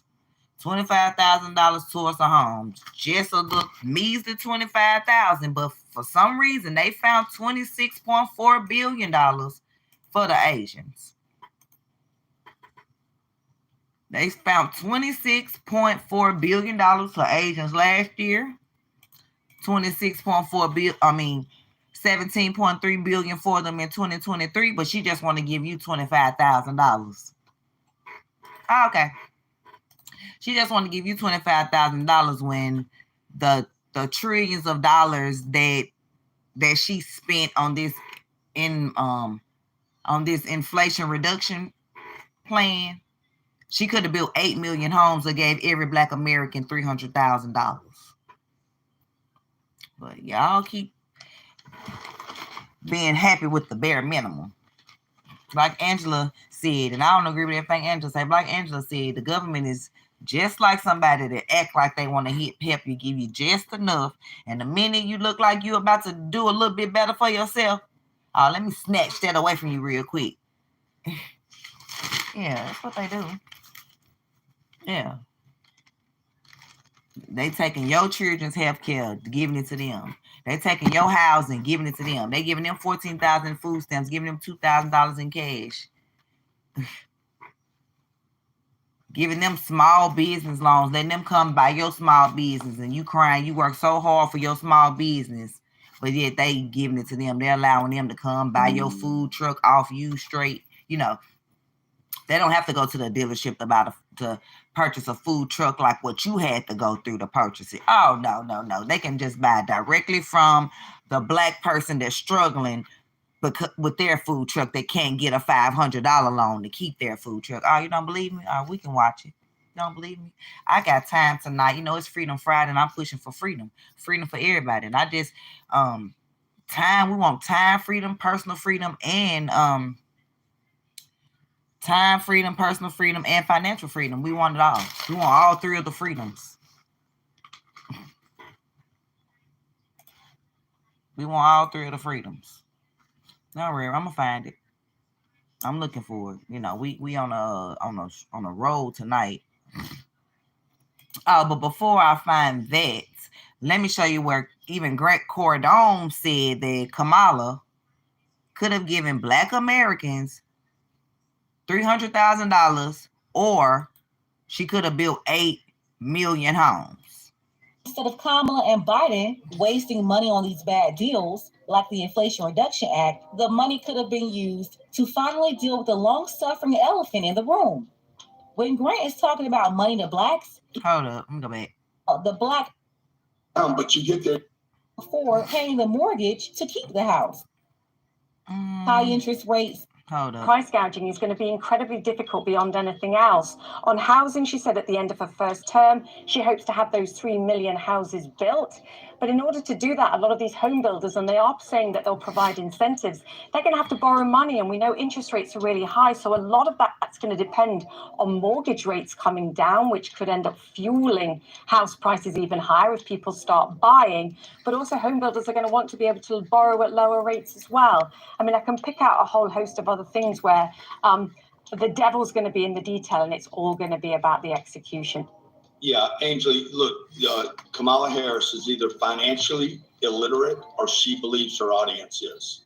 Yep, she believes y'all are. The $25,000 credit is a come on, it will not happen. $6,000 child credit requires you to have 2 kids in the same year. That's a come on. The 4 million homes that she came out with. I hope y'all caught that. Did y'all catch that? It's $6,000 tax credit, child tax credit that she promising y'all. You know you have to have 2 children within the same year. So y'all go on and make some more babies for a $6,000 tax cut. Okay. All right. Okay. $6,000 credit is a come on, it will not happen. $6,000 child credit requires you to have 2 kids in the same year. That's a come on. The 4 million homes that she came out with yesterday, absolutely in this country. And to control prices is a come on. This is a marketing strategy, a gimmick where there's a promise of an offer that cannot be delivered at scale. It's typically used as a bait and switch, some kind of offer that exaggerates, that has hidden costs, exaggerated claims. And Kamala Harris is the con queen now. That should be her new title. What's required for a first-time homeowner? I know you told our producers earlier that it takes a lot more than $25,000. And yeah, look, the $25,000 credits are already being delivered by builders, by the way. So the government doesn't need to do this. The builder is willing to do it today. But even if you could do that, the average loan today is over $400,000. The average cost of a home is $440,000. So even if you gave a credit, the first-time home buyer does not have the down payment. $32,000 on average this year is the down payment, much less the ability to maintain the house, to take care of the insurance, which could be as high as $1,000 a month, the HOA fees, and the property taxes. 2 things I want to point out. Builders are giving a lot of incentive to buyers. New buyers are having issues right now, though. The biggest issue is home affordability being at the lowest since the early 80s. Many buyers can't even qualify for loans because the borrow amount is more than what they can afford in the first place. Exactly. Then on top of that, you have high interest rates. Property taxes doubling in some areas. We have a full-blown insurance crisis in some states like California and Florida, where people are seeing their renewals doubling to losing their insurance altogether. And when you add the mortgage interest, taxes, insurance, and for some people, HOAs, you have a very expensive monthly payment. A payment that average salaries can't afford. People are right now spending anywhere from 30 to 50% of their income on their mortgage or rent. Yeah, that's 30 to 50% just on shelter. 30 to 50% on shelter right now. But you think that $25,000 that she gonna give you for a home that you can't even qualify for because your credit score is not up to par, or they're gonna discriminate against you because of your color, or you don't make enough money to qualify for the loan even if you were the right color. Single financial crisis.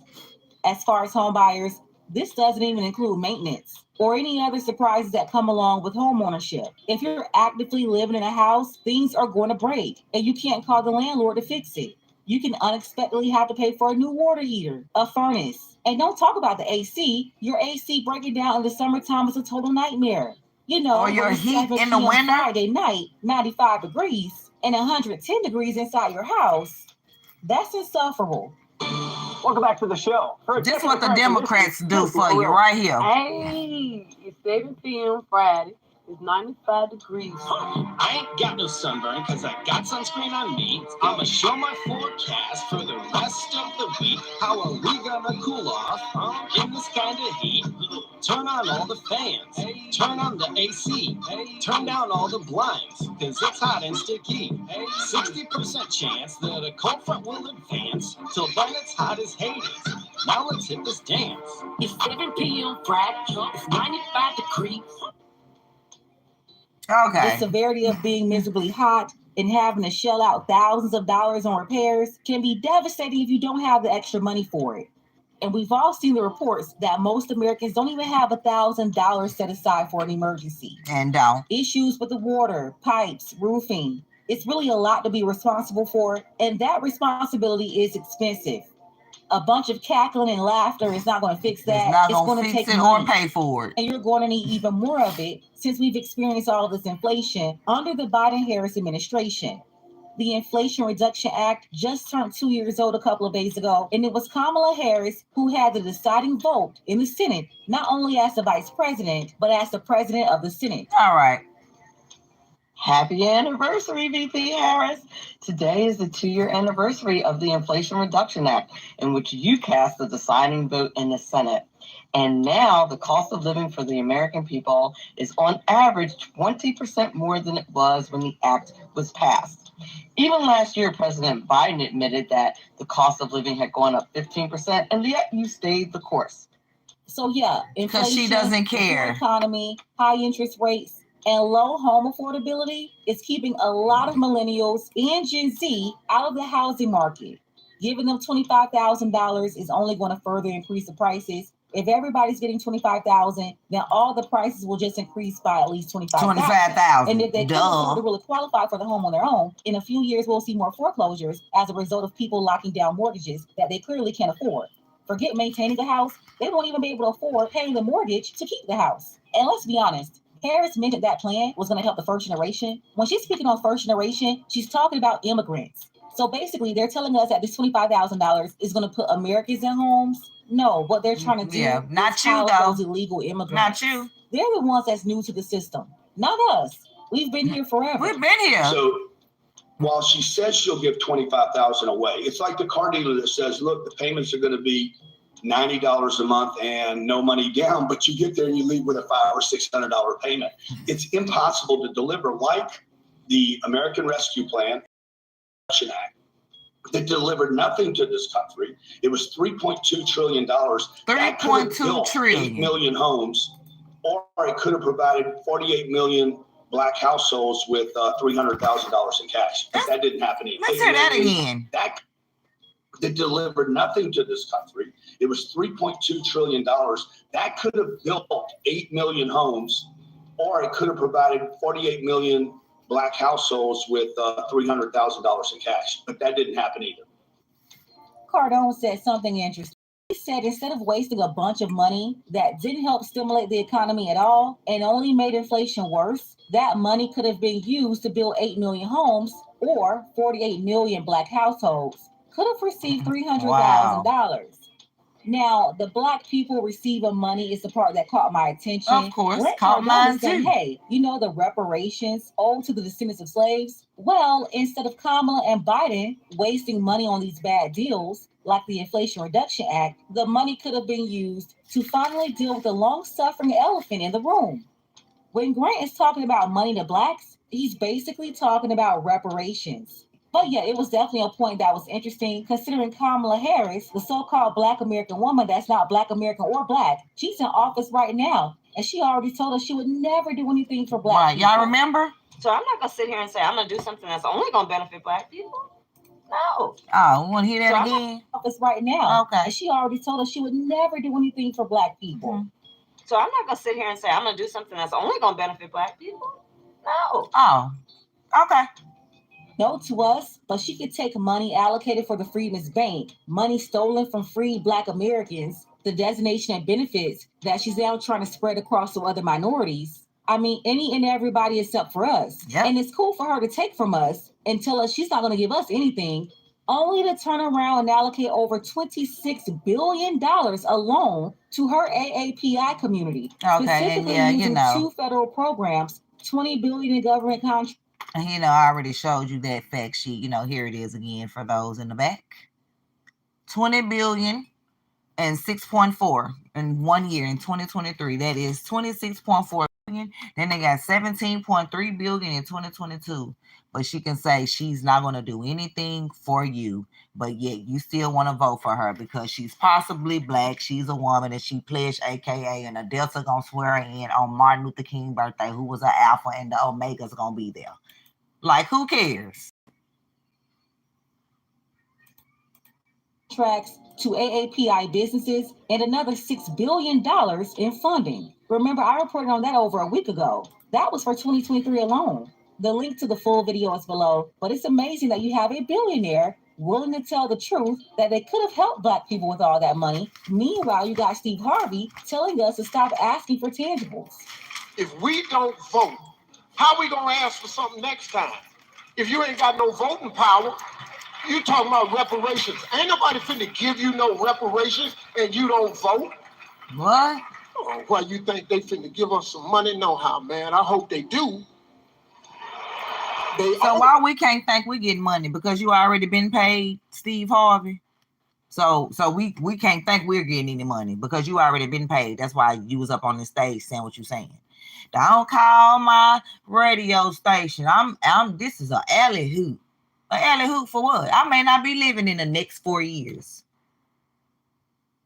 Somebody asking for something the next time. It's been the next time.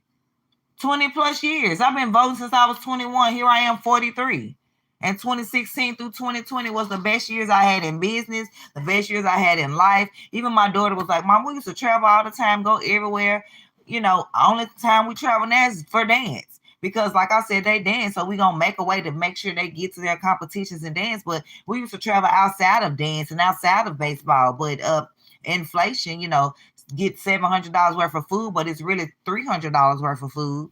Gas high, trying to take your housing and give it to the immigrants. Yeah, all that. Trying to take your health insurance and give it to the immigrants. All of that. Yeah. All of that is happening to me right now. But I'm not speaking on that. I'm speaking for all of America, not just myself, not for my own personal things that are going on, but I'm seeing it in real time. I'm seeing them take from Blacks and give to them, to the migrants. Because they're taking from me, giving to the migrants.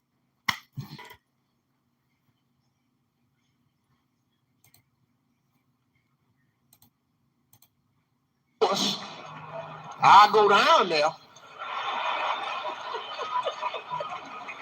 Yeah, enough. What was people are fun? not Enough of falling that for the cackling. joke Kamala is playing with America right now. Everybody's not stupid.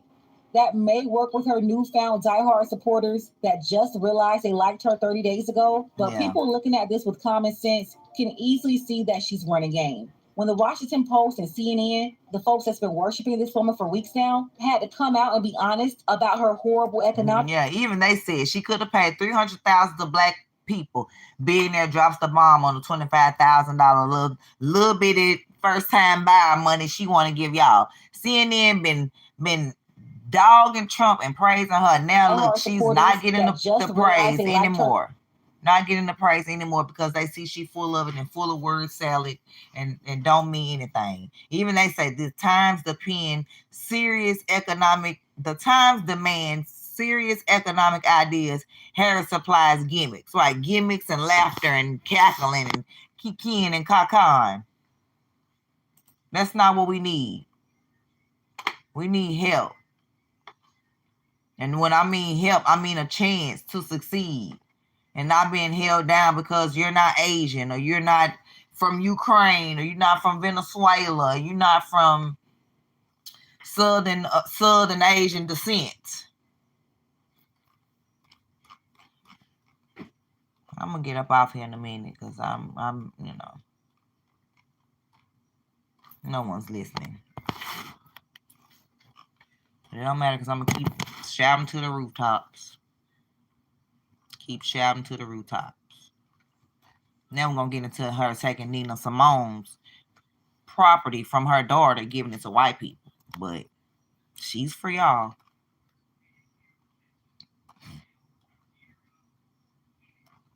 I'm gonna change my YouTube channel, all my social medias to either Shantae Owens or Candace Mayo. Y'all let me know which one y'all like the best, because, you know, 'cause that's what I've been getting called.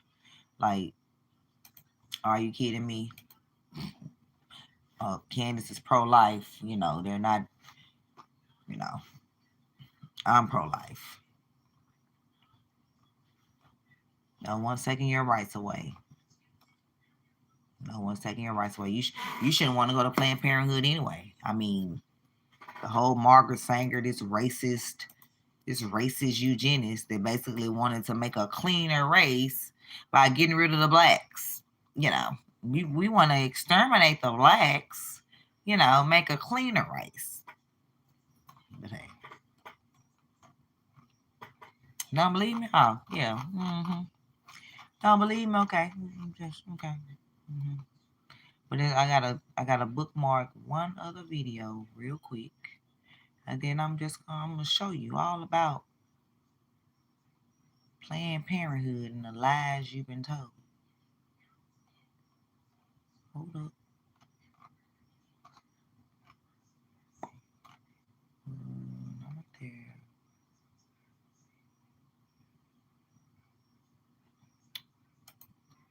This one. And then I need, here we go. Here we go.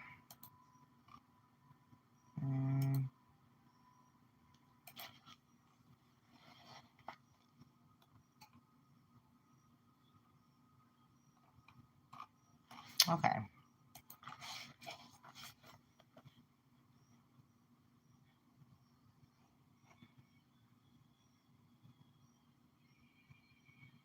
Let's get into Margaret Sanger, the person that y'all praise for Planned Parenthood, aka the Negro Project, you know, because to exterminate the blacks. Yeah.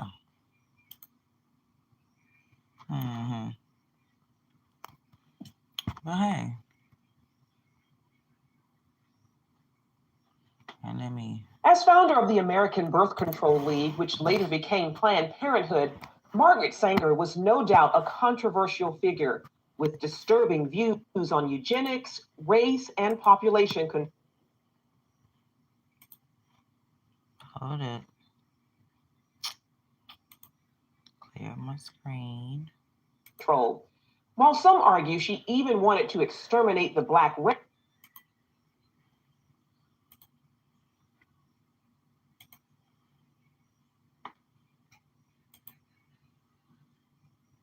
Hold up now. Why you not working? Don't do this to me. See, they'll always try to stop the truth. Why my video not playing? When it worked perfectly today.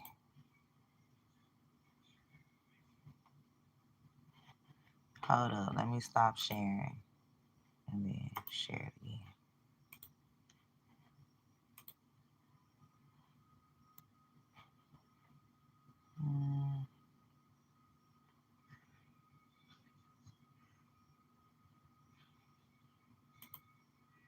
As founder of the American Birth Control League, which later became Planned Parenthood, Margaret Sanger was no doubt a controversial figure with disturbing views on eugenics, race, and population control. While some argue she even wanted to exterminate the black race, others are trying to erase that part of her past. The Mike Wallace interview. In the eyes of some, Margaret Sanger has been a heroine. In the eyes of others, she's been a destructive force. In her own words, Sanger pushed for a society that limited births to those she deemed fit to have children. Well, I think the greatest sin in the world is bringing children into the world that have disease from their parents, that have no chance in the world to be a human being, practically. Delinquents, prisoners, all sorts of things just marked when they're born. In 1916, Sanger opened the country's first birth control clinic. As a member of the American Eugenics Society, she advocated improving the genetic composition of humans through controlled reproduction of different races and classes. She often wrote about the issue in the journal she founded, called the Birth Control Review. In 1919, writing, I personally believe in the sterilization of the feeble-minded, the insane, and the syphilitic. The most urgent problem today is how to limit and discourage the over-fertility of the mentally and physically defective. Many point to a 1923 New York Times interview AKA as proof of blacks. Sanger's racist motives, in which she referred to people as weeds, saying, It means the release and cultivation of the better racial elements in our society and the gradual suppression, elimination, and eventual extirpation of defective stocks, those human weeds which threaten the blooming of the finest flowers of American civilization. Hayden Ludwig, an investigative researcher, has extensively studied Sanger's life and writings. She talked about the need for race betterment through controlling these weeds, basically undesirable people. In 1939, after opening another clinic in Harlem, the birth control activist launched the Negro Project, an initiative supported by Black leaders, civil rights activist W.E.B. Du Bois. Critics claim the program used the pretense of better health and family planning for poor Blacks in the South as an attempt to limit the Black race. Ludwig says some on the left grapple with Sanger's past and how to interpret her legacy. They know when she writes about human weeds, they know that it's repulsive. They know it's disgusting. The left will never abandon Margaret Sanger because if they do, she's the foundation of so many of their views. Sanger once shared her vision for a preferred race at a women's branch of the Ku Klux Klan, writing in her autobiography, Always, to me, any aroused group was a good group. Despite those views, liberals praised Sanger's work while ignoring her history. I admire Margaret Sanger enormously. Her courage, her tenacity. Really, Hillary? Her vision. I am... What do you admire about Margaret Sanger's vision? To exterminate Black people? I'm confused as to what you're admiring, Hillary Clinton. Oh, Hillary, my bad.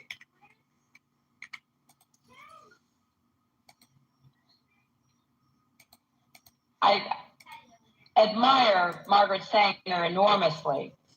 Her courage, her tenacity, her vision. I am really in awe of her. Ryan Baumberger, founder of the Radiance Foundation, says abortion proponents are working to clean up Sanger's past and what she stood for. They have to reinvent her every time they talk about her in order to justify their celebration of her. Former Planned Parenthood Director Abby Johnson says those inside the abortion industry are trained to overlook Sanger's racist views. They give you an answer like, well, I mean, yes, Margaret Sanger was a racist, but everybody was a racist back then. You Really? accept it because she is your hero. And she has to be your hero. You cannot question Planned Parenthood. In 1997, Stephen Mosher of the Population Research Institute wrote about the push to repackage Margaret Sanger in the Wall Street Journal. The reason I call it the repackaging of Margaret Sanger is because after the Nazi regime destroyed the legitimacy of eugenics forever, they then went back and said, oh, she was just an early feminist. She was just an early supporter of family planning. No, she wasn't. Now, she was a supporter of giving IQ tests to people. She was in favor of using those IQ tests to determine who should be sterilized and who should have children. In a response titled The Demonization of Margaret Sanger, Alexander Sanger, her grandson and president of Planned Parenthood at the time, called Mosher's editorial unfair. In the same piece, Esther Katz, director of NYU's Margaret Sanger Papers Project, claimed evidence revealing Sanger did not rationalize her support for birth control on racist grounds, that she never advocated genocidal policies aimed at racial, ethnic, or religious groups, and that she, in fact, believed access to birth control would benefit, not eliminate minority populations. Dr. Katz turned down our request for an interview, although in this article, the editor as public authority, interpreting Margaret Sanger, she wrote, by our current highly sensitized standards, some of her attitudes and statements can be construed as racist, elitist, ethnocentric, and not politically correct. In 1942, Margaret Sanger's American Birth Control League became Planned Parenthood, which has moved to fulfill its founders' goals, helped greatly by the Supreme Court decision in Roe v. Wade. Under the veil of secrecy and deception, 60+ million babies have not been born because they were aborted legally since '73. 1/3 of that population belong to the African American community. A frightening and telling number, given Blacks make up only 13% of the U.S. population. Dan Gaynor of the Media Research Center says that Sanger's true mission remains alive and well throughout today's abortion industry. Look at the maps. See where the abortion facilities are. They are near places where people one right are down the street. People are poor, people are minority, and that's their target market. Generation after generation. And then they use the celebrities to target you. Because of allies in the media and academia, Gaynor also points out how speech from conservatives and others about Sanger's past, Planned Parenthood practices, and abortion is often classified as hate speech. There is nothing as close to a sacrament in the media as abortion. It is a holy writ that abortion is protected. And anybody who comes out against it, any organization, any business, anybody, the media swarm. So does social media. Yeah. Facebook's new oversight board, and this is really concerning. Facebook already told me, gave me a warning on something that I posted about Planned Parenthood when it's right here. You can see it for yourself. Why, you may ask? Because they have somebody in, that's on the Facebook advisory board that's on the abortion advisory board as well. You know, nobody on the Facebook board is pro-life. Everybody is pro-choice. And I think they should make some changes to that. As 4 co-chairs, and they're going to be the appeals board for content. Well, one of the 4 oversight board is on the board of a pro-abortion group. There's no pro-lifers. They're not there. The problem also exists on many college campuses. I remember at Harvard, they laughed when I was talking about the history of eugenics. And they said, that doesn't matter. Planned Parenthood is not like it was during Margaret Sanger's days. Those who oppose her views say not true and are committed to exposing her past for future generations. Charlene Aaron, CBN News. Well, keep in mind, this is a serious matter. You're trying to revise history to suit a political agenda and suit a political argument. The source of that story, curiously, is a group called NewsGuard, and what they are, they're self-appointed watchdogs of news organizations, and obviously coming from the left. CBN News had published a series of articles on Alveda King and had quoted her accurately, saying that Margaret Sanger thought that Black people were human weeds. Well, he came at us for that and saying you can't quote her accurately. You always have to put a disclaimer that there's no evidence that Margaret Sanger ever used the term human weeds. And he, in turn, quoted Esther Katz, who said that she had reviewed all of Margaret Sanger's papers and couldn't find any evidence that she ever used the term human weeds. Well, she knows full well about that New York Times article. And what she was saying is, well, within her papers, it's not there. But within the public record, it is there. And so there's a conscious effort to rewrite history and declare her as some kind of hero that we should all look up to and ignore the root of Planned Parenthood, which is quite clearly eugenics. Now, you go back to the title of that New York Times article, and it says, "Creating a Race of Thoroughbreds." So it's selective breeding. That's what this is all about. And within that selective breeding, you have to breed out what you think is undesirable. Well, in today's world, that is morally reprehensible. And you can't change that history, and you shouldn't even try to change that history. I don't understand this, but here at CBN News, we want to set the record straight. Here's what Margaret Sanger really believed. And it's interesting because it is very much like Hitler and the move against the Jews. Well, eugenics was at the core of Hitler. Exactly. Right. And we all recognize how reprehensible that was. Right. But because this has political attachments to it for other issues, other things, including this issue. I mean, people just refuse. Yeah. Just refuse. And if you doubt that there's some eugenics behind it, just take your own survey. In my hometown, when you go out and look for the Planned Parenthood, you have to drive to certain neighborhoods to find those clinics. There's a reason that they place them geographically there. So that go see where they are in your cities. Do that same test in your hometown. And then take a look at, well, where do they geographically locate these clinics? And then you've got to start asking the question, why? Okay, there we go on that. Next thing. Here we go. So these are the Margaret Sanger letters. Well, her letter that she wrote to C.J. Gamble. Who is C.J. Gamble, you may ask? C.J. Gamble is the son of, Procter Gamble, Gamble and Gamble, Johnson & Johnson, the people that we, praise about their lotion and their powder that now, everybody in America could possibly have cancer due to these powders from Johnson & Johnson. Yeah, this is his family. When he turned 21 years old, he inherited $1 million from his father, and he decided that he was going to exterminate the black race. Like he was going to help sterilize the human race by getting rid of blacks. That's what he decided to do with his $1 million.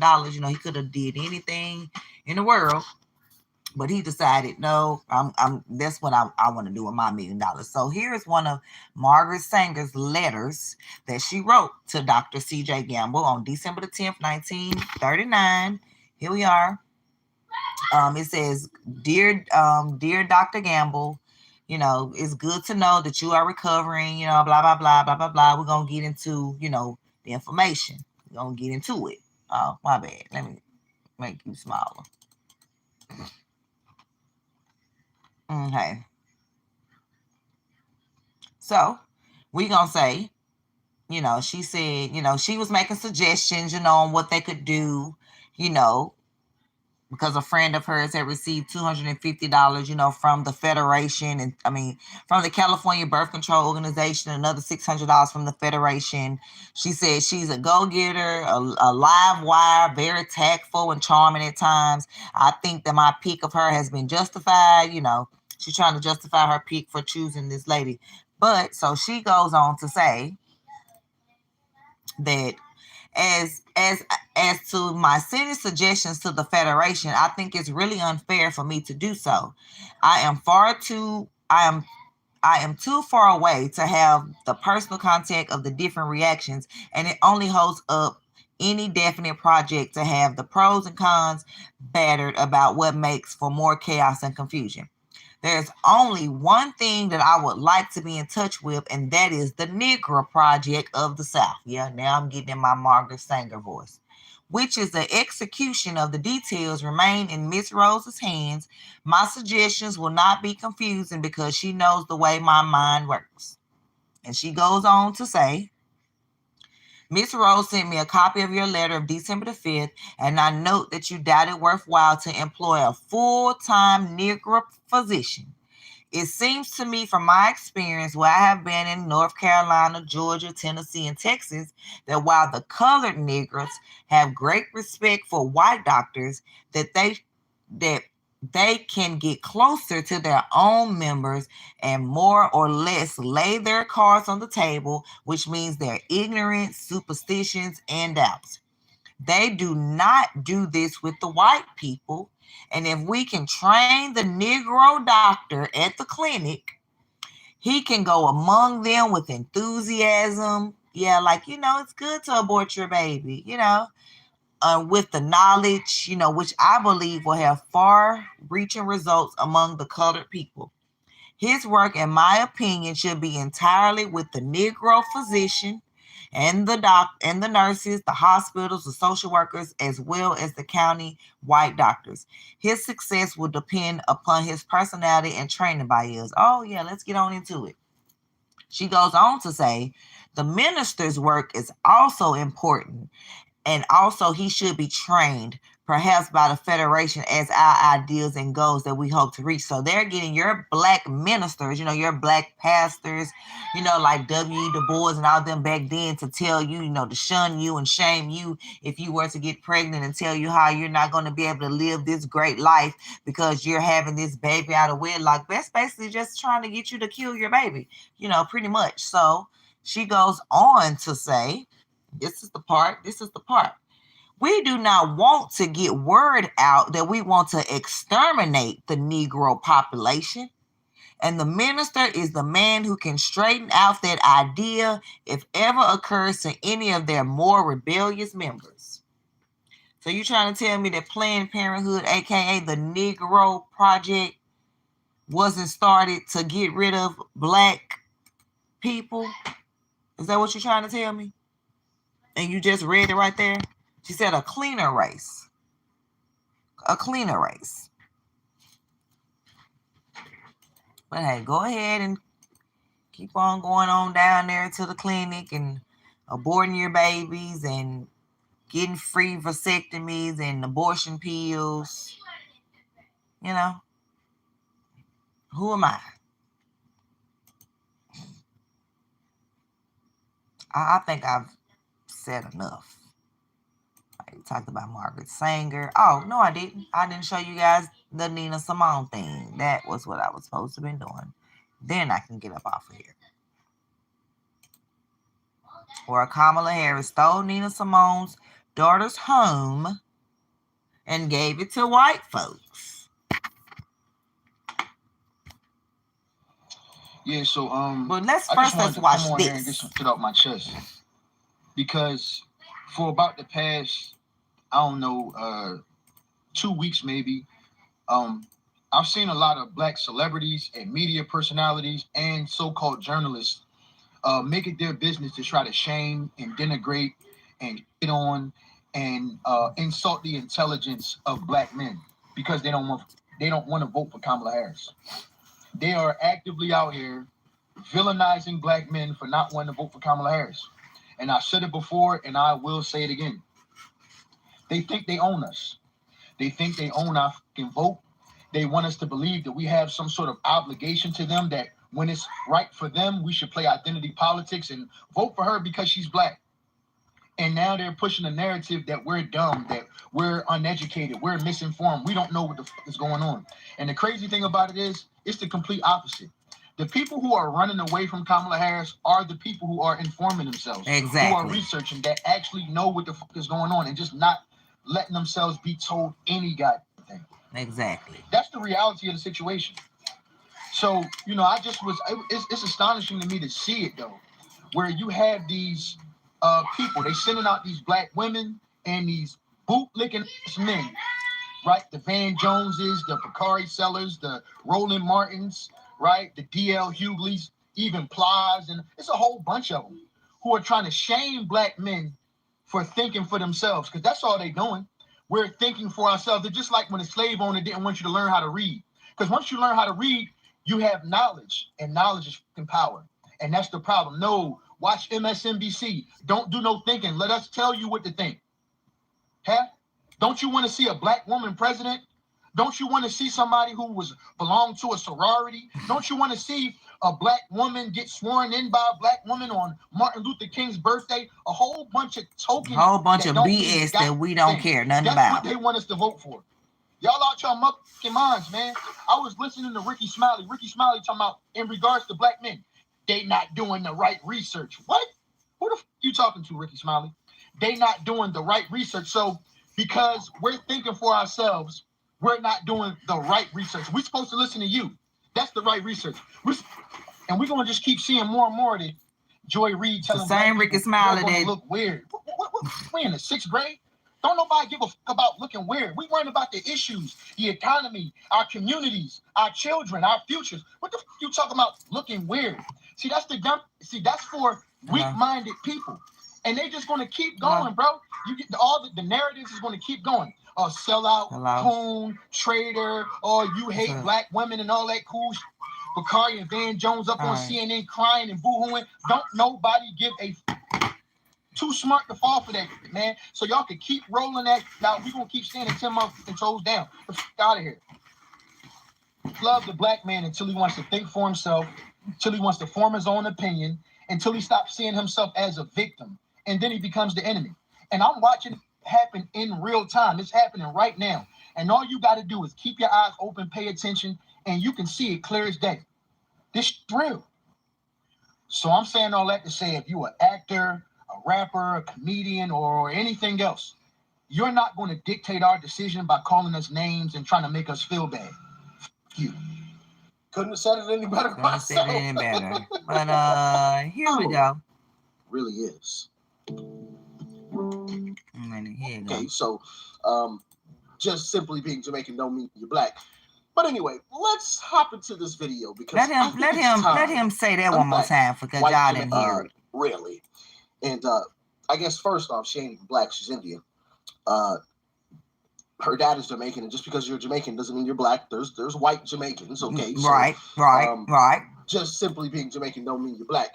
But anyway, let's hop into this video because I think it's time America sees who Kamala really is. My skin is black. That's Nina Simone singing right there. Y'all heard that song get sampled by Jay-Z, The Story of OJ. But you know that Nina Simone's daughter and granddaughter and family did not get the royalties to that. Neither did they have any say-so in Nina Simone's documentary in her movie because Kamala Harris in 2013, do you know that she took Nina Simone's estate from her daughter, from her granddaughter? Yeah, the same Kamala Harris that we all see running on the sister girl this, sister girl that. In 2013, she charged Nina Simone's daughter with improper use of funds of Miss Nina Simone's estate. And it's alleged that her daughter used $2 million, around $2 million for personal reasons.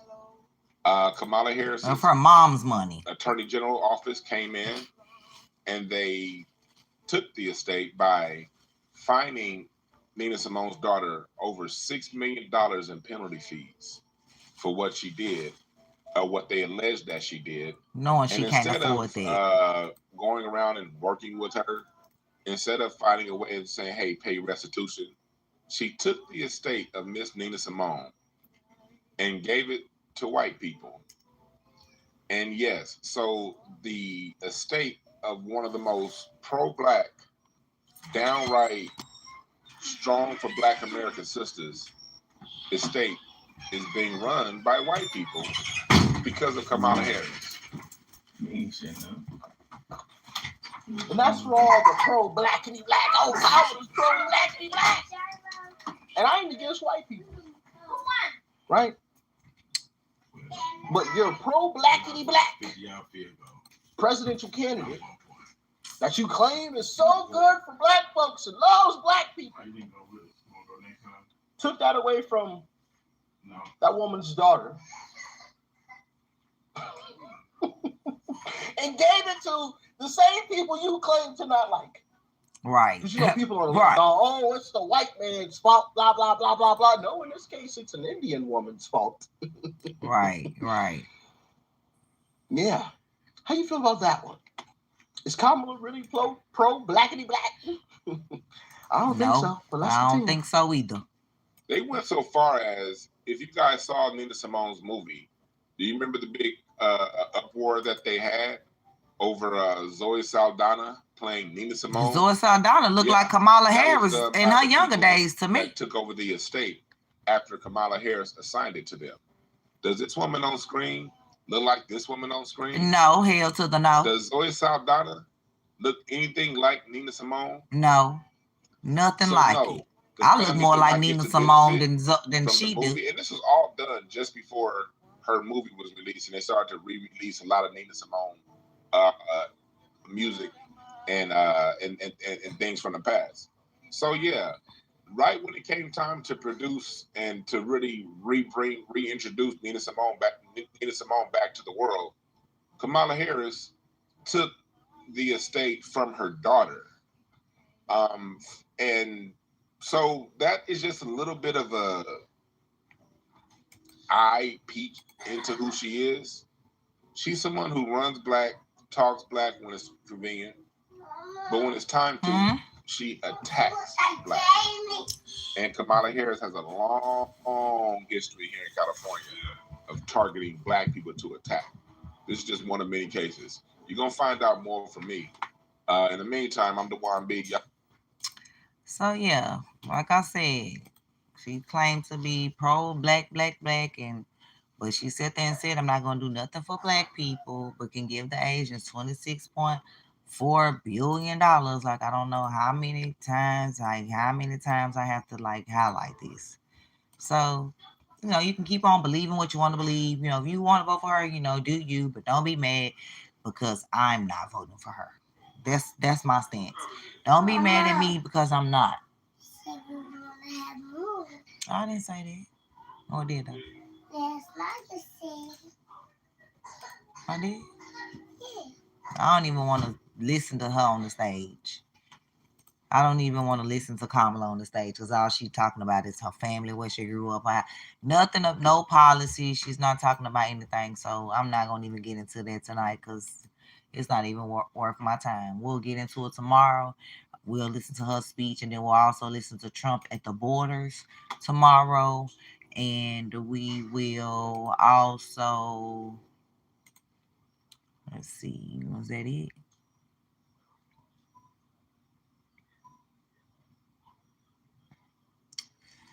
I don't even remember.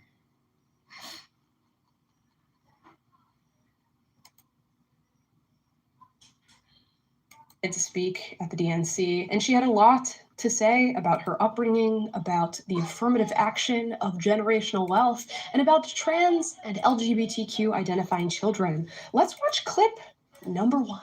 We will about the affirmative action of generational wealth, and about Michelle Obama decided to speak at the DNC, and she had a lot to say about her upbringing, about the affirmative action of generational wealth, and about trans and LGBTQ identifying children. Let's watch clip number 1. We will never benefit from the affirmative action of generational wealth.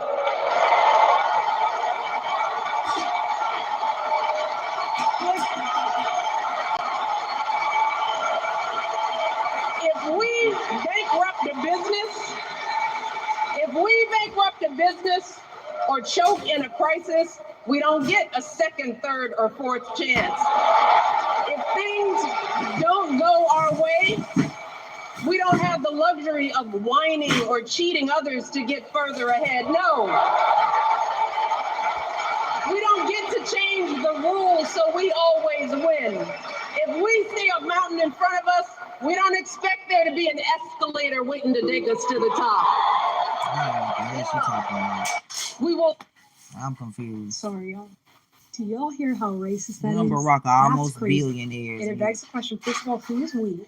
I'm going to insinuate, since this whole crowd of all these different people are cheering, we means people of color, and that's just what she's throwing in.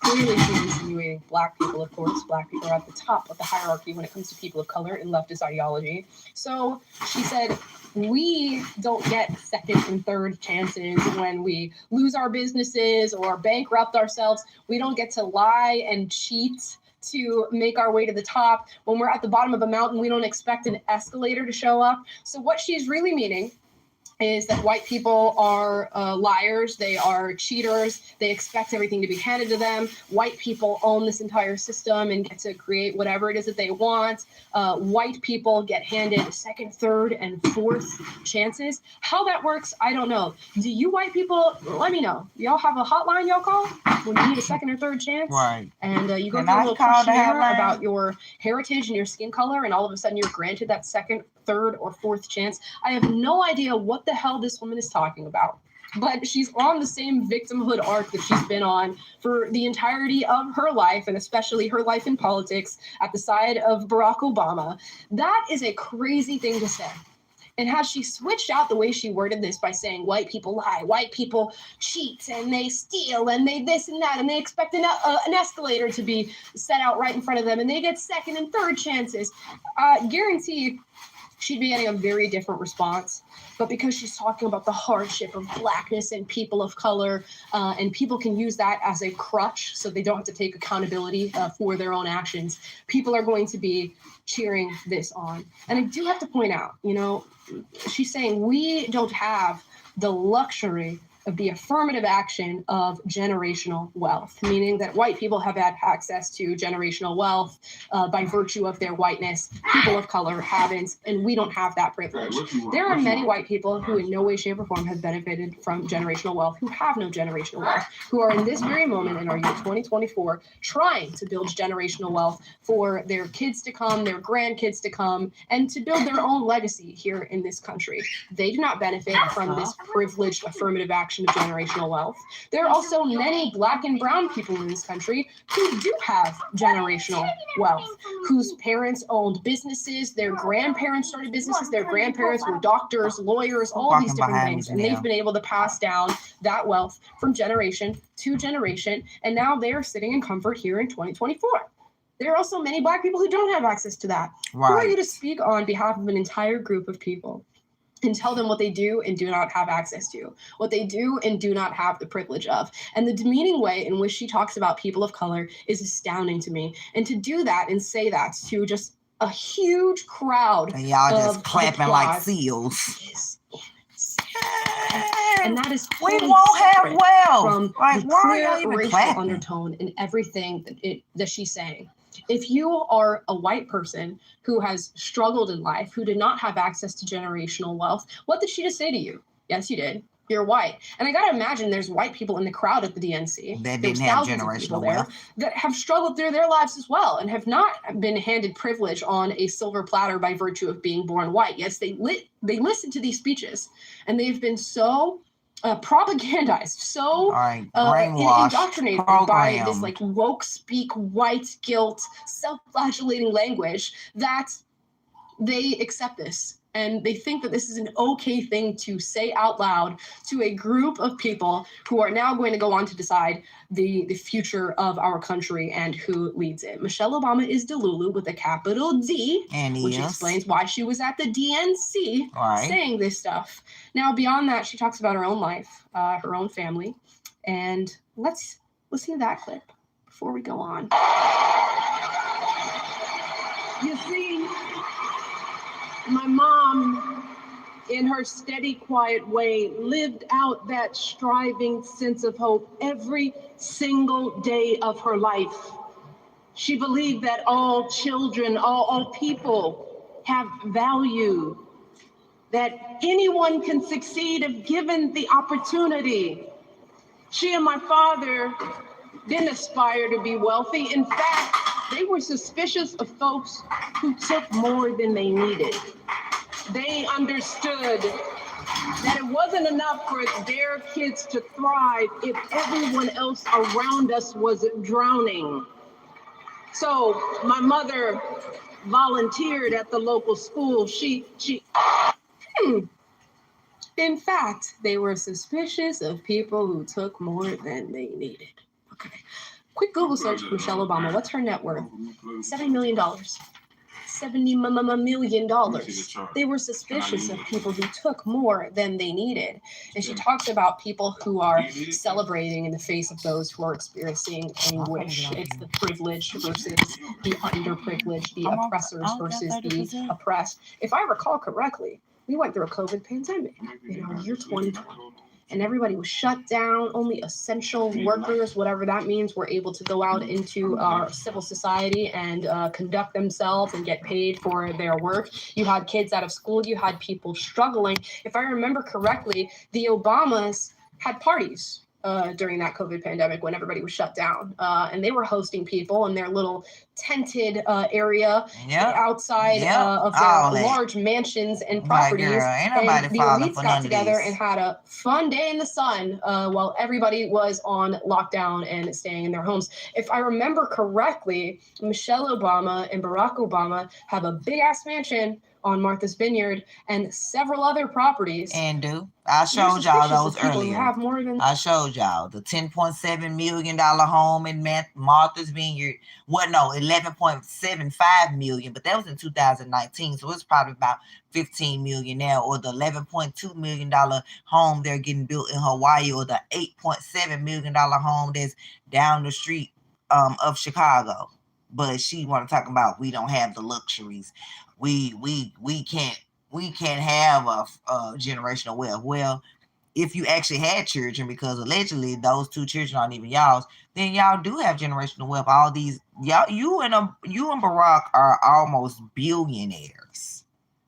But yeah, you have all these people in the audience listening to you like you're just this poor, struggling politician, woman/man. Because this looks like a big man up here to me with big ears, big hands, big feet, big teeth. This just looks like.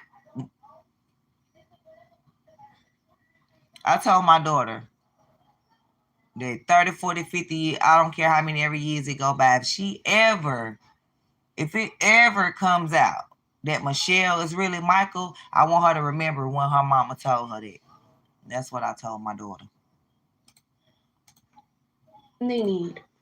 And this seems to just be the sticking point, I guess, for a lot of these left-leaning politicians. They make their way into government. They make millions of dollars. Millions. In How? Michelle Obama's case, a net worth of $70 million. How you make much of that she millions acquired during his as a presidency and politician. after, I do not know. How exactly she acquired that much money, I do not know. But she can, I guess, lay out how much is needed. You know, how much of that is necessary, because apparently we're never supposed to have more than we need. But they go into government, they acquire all of this money, and then they talk about taxing the rich. And my parents, were hardworking Americans, and they never took more than they needed. Meanwhile, every single day you're taking more than you need according to your own ideology. And I sit on the other end of it saying, that's capitalism, baby. Outside of doing things illegal and, the insider trading that should not be allowed and people should be prosecuted for. That's why the politicians are fair. rich. You want to make money in this country and make more than you'll ever need? That's okay. You take that money, you pass it down to your kids, you build a foundation, you do this and that. I do not care. But to stand on a side that says nobody should ever have more than they need, and we're going to move in a communist direction, and it's all about equity and making sure that everybody is equal, and not only do we have equal opportunity but equal outcome in this country, and you're sitting on a cool $70 million talking about that as if you don't have access to an abundance of money to make the changes that you're calling for. Exactly. And your mansion on Martha's Vineyard and your COVID parties and all this different crazy and stuff your that mansion you guys in are Chicago and your Give mansion me in Hawaii. Right. Give me a break. Every single election cycle, and they talk as if like they're these, I'm so humbled by my experience and the experience of my parents, and it's almost as though in their elitism they're trying to come off as the common folk when you know damn well you're not. You're not. So go ahead and acknowledge that, and maybe talk about your experience being on the other end of it. Right, As somebody like who is Trump. now Trump, we know Trump rich. He talks about him being rich. He don't try to act like he's this poor man. Extremely rich, and talk about what you're going to do, because you point to other rich people and tell them what they're going to do, but the finger is never pointing at you, even though we all know how much money you have. Right. It is public information.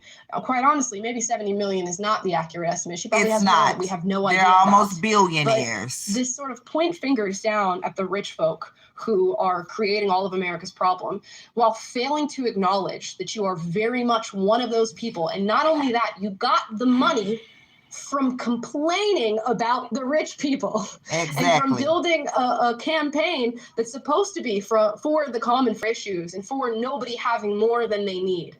And now you, for damn sure, have way more than you need, according to your own ideology, according to your own playbook. Now, if that wasn't enough, the talk of white people having escalators to just, I guess, fling themselves to the top of any ladder, of any hierarchy. Okay, I want to pause this real quick because I just read something, and then we're going to come back to her. Okay, so I just read that the Obama Foundation raised $232.6 million in 2017 and $164.8 million in 2018. In 2022, all contributions and in-kind gifts totaled $311 million. It has net excess of $925 million and has raised $1.1 billion since 2017. I told y'all they are billionaires, but she's sitting there talking about what chances we don't have. Girl, your grandchildren's children, they children set for life if they handle the money properly. What you want to tell us we can't have generational wealth?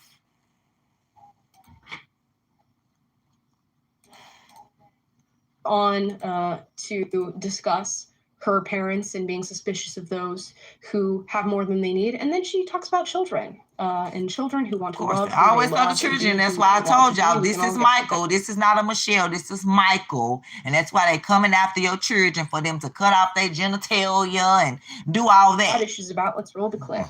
Demonizing our children for being who they are and loving who they love. Look, that doesn't make anybody's life better. Demonizing our children for being who they are and loving who they love. Look, that doesn't make anybody's life better. Okay. Oh, so wow. Okay. So you just thought you were just gonna throw that in there. And again, they're clapping away. Yay! We want our children, our boys to get their balls cut off, and our daughters to get their breasts cut off. But y'all don't see what the Democrats are pushing on your children. Okay. All right. They need to be loving their mommy, their daddy, their uncles, their aunties, their cousins. Not trying to learning about some sexuality and genders. There's only 2 genders, not 53 Democrats. There are only 2. Whoever get mad, oh well. Being who they are and loving who they love. I love the vagueness, right? Because they can go out and like make these very vague statements that sound super beautiful, but let's really break down what that means.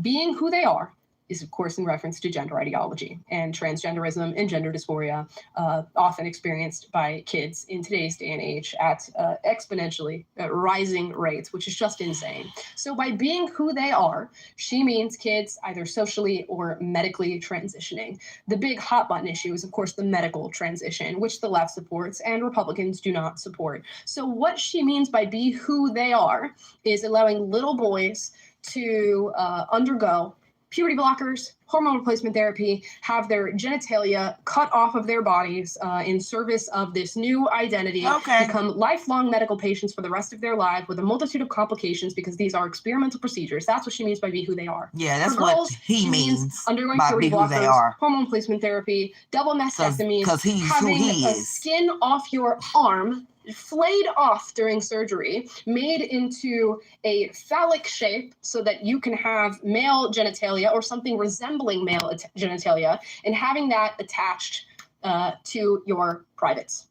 That's what she means by allowing kids to be who they are. See, when we strip away this really nice language of kids who know who they are and they know who they want to be, and we talk about what it really means. No, say what you really meant. Do you see how the image changes? And I'm going to be really graphic here. For those of you who don't understand, I sort of explained how a girl undergoes that sex reassignment surgery. Let's explain how a boy gets that done. He's going to have his genitalia cut off. He's then going to have a hole opened up in his private area. And if you're thinking, Amla, that's not naturally there. You know, there's no female anatomy in there. How does one keep that open? They're given a dilator that they will go home with, and every single day have to put a dilator in this hole that has been opened up in their body to keep it open. Now, you can imagine a hole just randomly being placed in your body. There's probably a lot of different medical complications that happen with that. Yeah, some people have it closed up. Many have infections. The dilator is extremely painful. You Of think? course, there's nothing natural that's happening for a woman happening down there. So you can imagine all the different medical complications that happen with that. So when she says allow children to be who they want to be, that's what Michelle Obama is talking about. Again, stripping away the language really changes what that means. And it changes how beautiful the sentiment actually is. Now, she says, for being who they are and for loving who they love. How many of you knew your sexuality at like 4 years old? I knew I was a girl. No, probably not. You probably maybe had a crush when you went to preschool. And you thought, oh, Sally's really cute. Or, you know, oh, that kid, Chris, he's really cute. I think I have a crush on them. Do kids really know what that means? No. Do they know what their sexuality is? No. So why are we concerning ourselves with who children love and promoting this idea that children just love who they love and they are who they are? And that's why we should have these conversations about sexuality and sexual acts in their schools, which is what's happening. And is. So when you see the paperwork parents came go home. to school board meetings and they're saying, I found pornography in my child's library book. And maybe they shouldn't be looking at images of two men in bed together, and they shouldn't be reading a description of what sexual acts look like between heterosexual or homosexual couples. Neither one. That raises a red flag for me. And then the Michelle Obamas of the world will look at you and say, we shouldn't be demonizing our children. We want them to be who they are and to love who they love. It's a lot different when we strip away the language and talk about how these issues are actually being faced in our society. Talk about why we are actually discussing these things. It has nothing to do with not wanting a child to be who they are. In fact, it has everything to do with preserving what a child actually is, which is an innocent being who should not be having these conversations, who should not be confused in this way, who should not be concerning themselves with the ideas of gender or sexuality.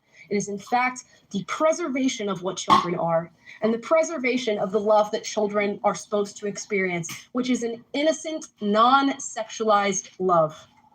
So they will run on this platform for who knows how long. And these are going to be like the real sticking points. It's going to be about racism. It's going to be about LGBTQ issues. It's going to be about things like abortion. But the implementation of these things, when covered in all this beautiful language, is actually segregation and separating people based on race, telling poor, Black people that they have it harder than poor white people, telling people of color in general that they don't live life on easy street while white people do, segregating people in their schools, segregating them in programs, allowing certain people to be at the top of the leaderboard when it comes to jobs and affirmative action and college scholarships and all of these different things, and alienating others. So they'll say it's beautiful and we're doing things for race. Instead, they're implementing racism. They'll say, I'm pro-choice. I want women to be able to take care of their bodies. I want them to be able to do all these wonderful things and set a path for their life. What it really means is we offer free abortions and free vasectomies outside of the DNC, which is a little too much in your face. I can totally understand wanting to be pro-choice, but is it something that we need to be shouting from the rooftops that we've just received an abortion outside of the DNC? Probably not. And they'll talk about children loving who they are and accepting themselves and loving who they want to love and being who they are. What it really means is gender transitions and talk of sexuality with children who are too innocent to have those conversations. Exactly. So don't be fooled by the language. Don't. And don't be fooled by Michelle Obama. Don't. I know she's so charismatic, and so is Barack Obama. And I see a lot of people saying, I miss the days of Barack Obama because he had so much character and he was truly presidential and he had so much tact and, he really knew how to speak to a crowd and how to represent. He knew how to lie. But look behind the scenes at the things they're actually supporting and what they're actually pushing forward, because I can guarantee you behind the charisma and the lovely face and the character is actually very bad policy. And Michelle Obama made that abundantly clear in her DNC speech. And those are my thoughts on that. Yeah, she made it very clear in the speech. Obama made it very clear in his speech. All they are about division, lying about what they have, trying to play on the middle class, acting like they're middle class when they're rich, part of the 1% that has generational wealth that they don't want you to have, got 3, 4, 5, 12 mansions worth millions of dollars that they don't want you to have. But okay. Yeah, so I'm about to get up out of here with that. We're gonna end end right there. We're going to end right there. Yeah. We're going to end it right there. Right there.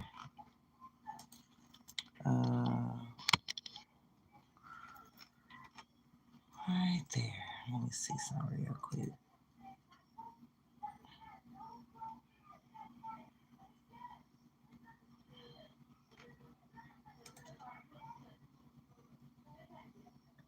I don't think it was this page. I think it was them other ladies. And I don't even remember.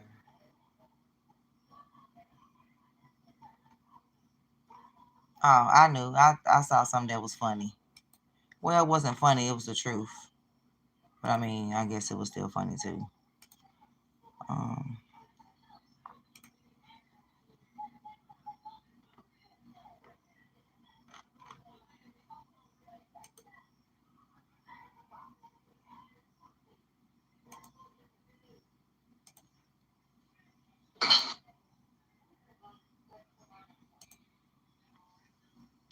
It was this right here. Share this tab instead. Here we go. Yo, I'm not gonna lie, the TNC is so cool. That was super popular last night. Like DJ Cassidy killed it. I had Lil Jon there, she was fired. But I was thinking, I don't know, why should people stand there? It should be, let's manipulate Americans and think that everything is all right, everything's just funny and laughs and jokes and like laugh music. And you know, while our veterans are broke and there's so many homeless people in America who can't afford groceries or rent or even go out with their friends anymore during this time. Illegal migrants are getting so much money in food stamps to go to hotels and schools. People are dying of war. You know, that should be your slogan. I think you should put that on a hat. War. Yeah. Yo, I'm not gonna lie, the TNC is so cool. That was super popular last night. Like DJ Cassidy killed it. I had Lil Jon there, she was fired. But I was thinking, I don't know, why should people stand there? It should be, let's manipulate Americans and think that everything is all right, everything's just funny. Yeah. So yeah, like they said, yeah, the DNC was lit, all right.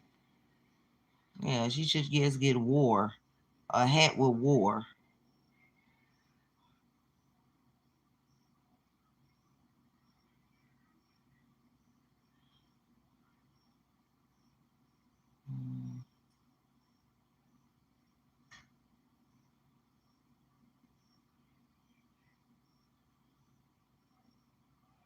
I wish I could remember them dang ladies' name.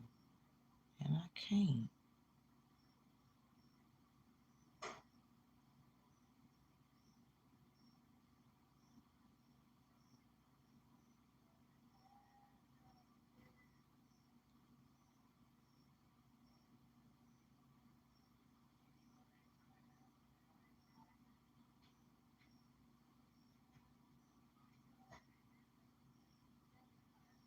Yeah, okay. We're about to get up out of here. I thought I was going to find one more video, but I'm not.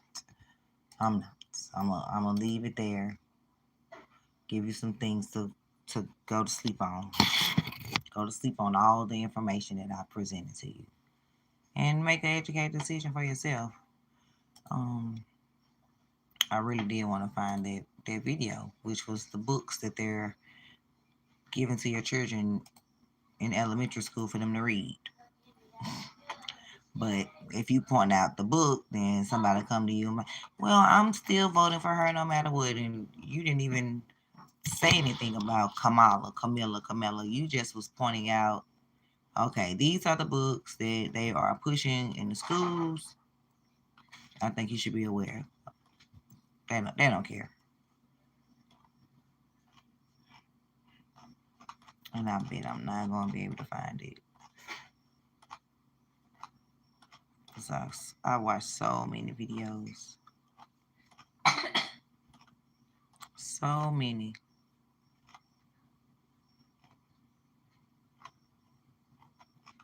Yeah, I'm not going to find it.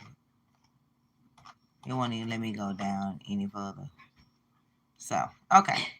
We're about to get up off here. So I hope y'all enjoyed this video. Hit the like button. It's free. Or hit the dislike if you disagree. Leave a comment after I end the live. Give me your thoughts. Come back with some rebuttal. Let's talk about it. And y'all have a good night. Happy Freedom Friday. Wish the best for everybody. And if no one told you they love you, God loves you. Remember that. Good night.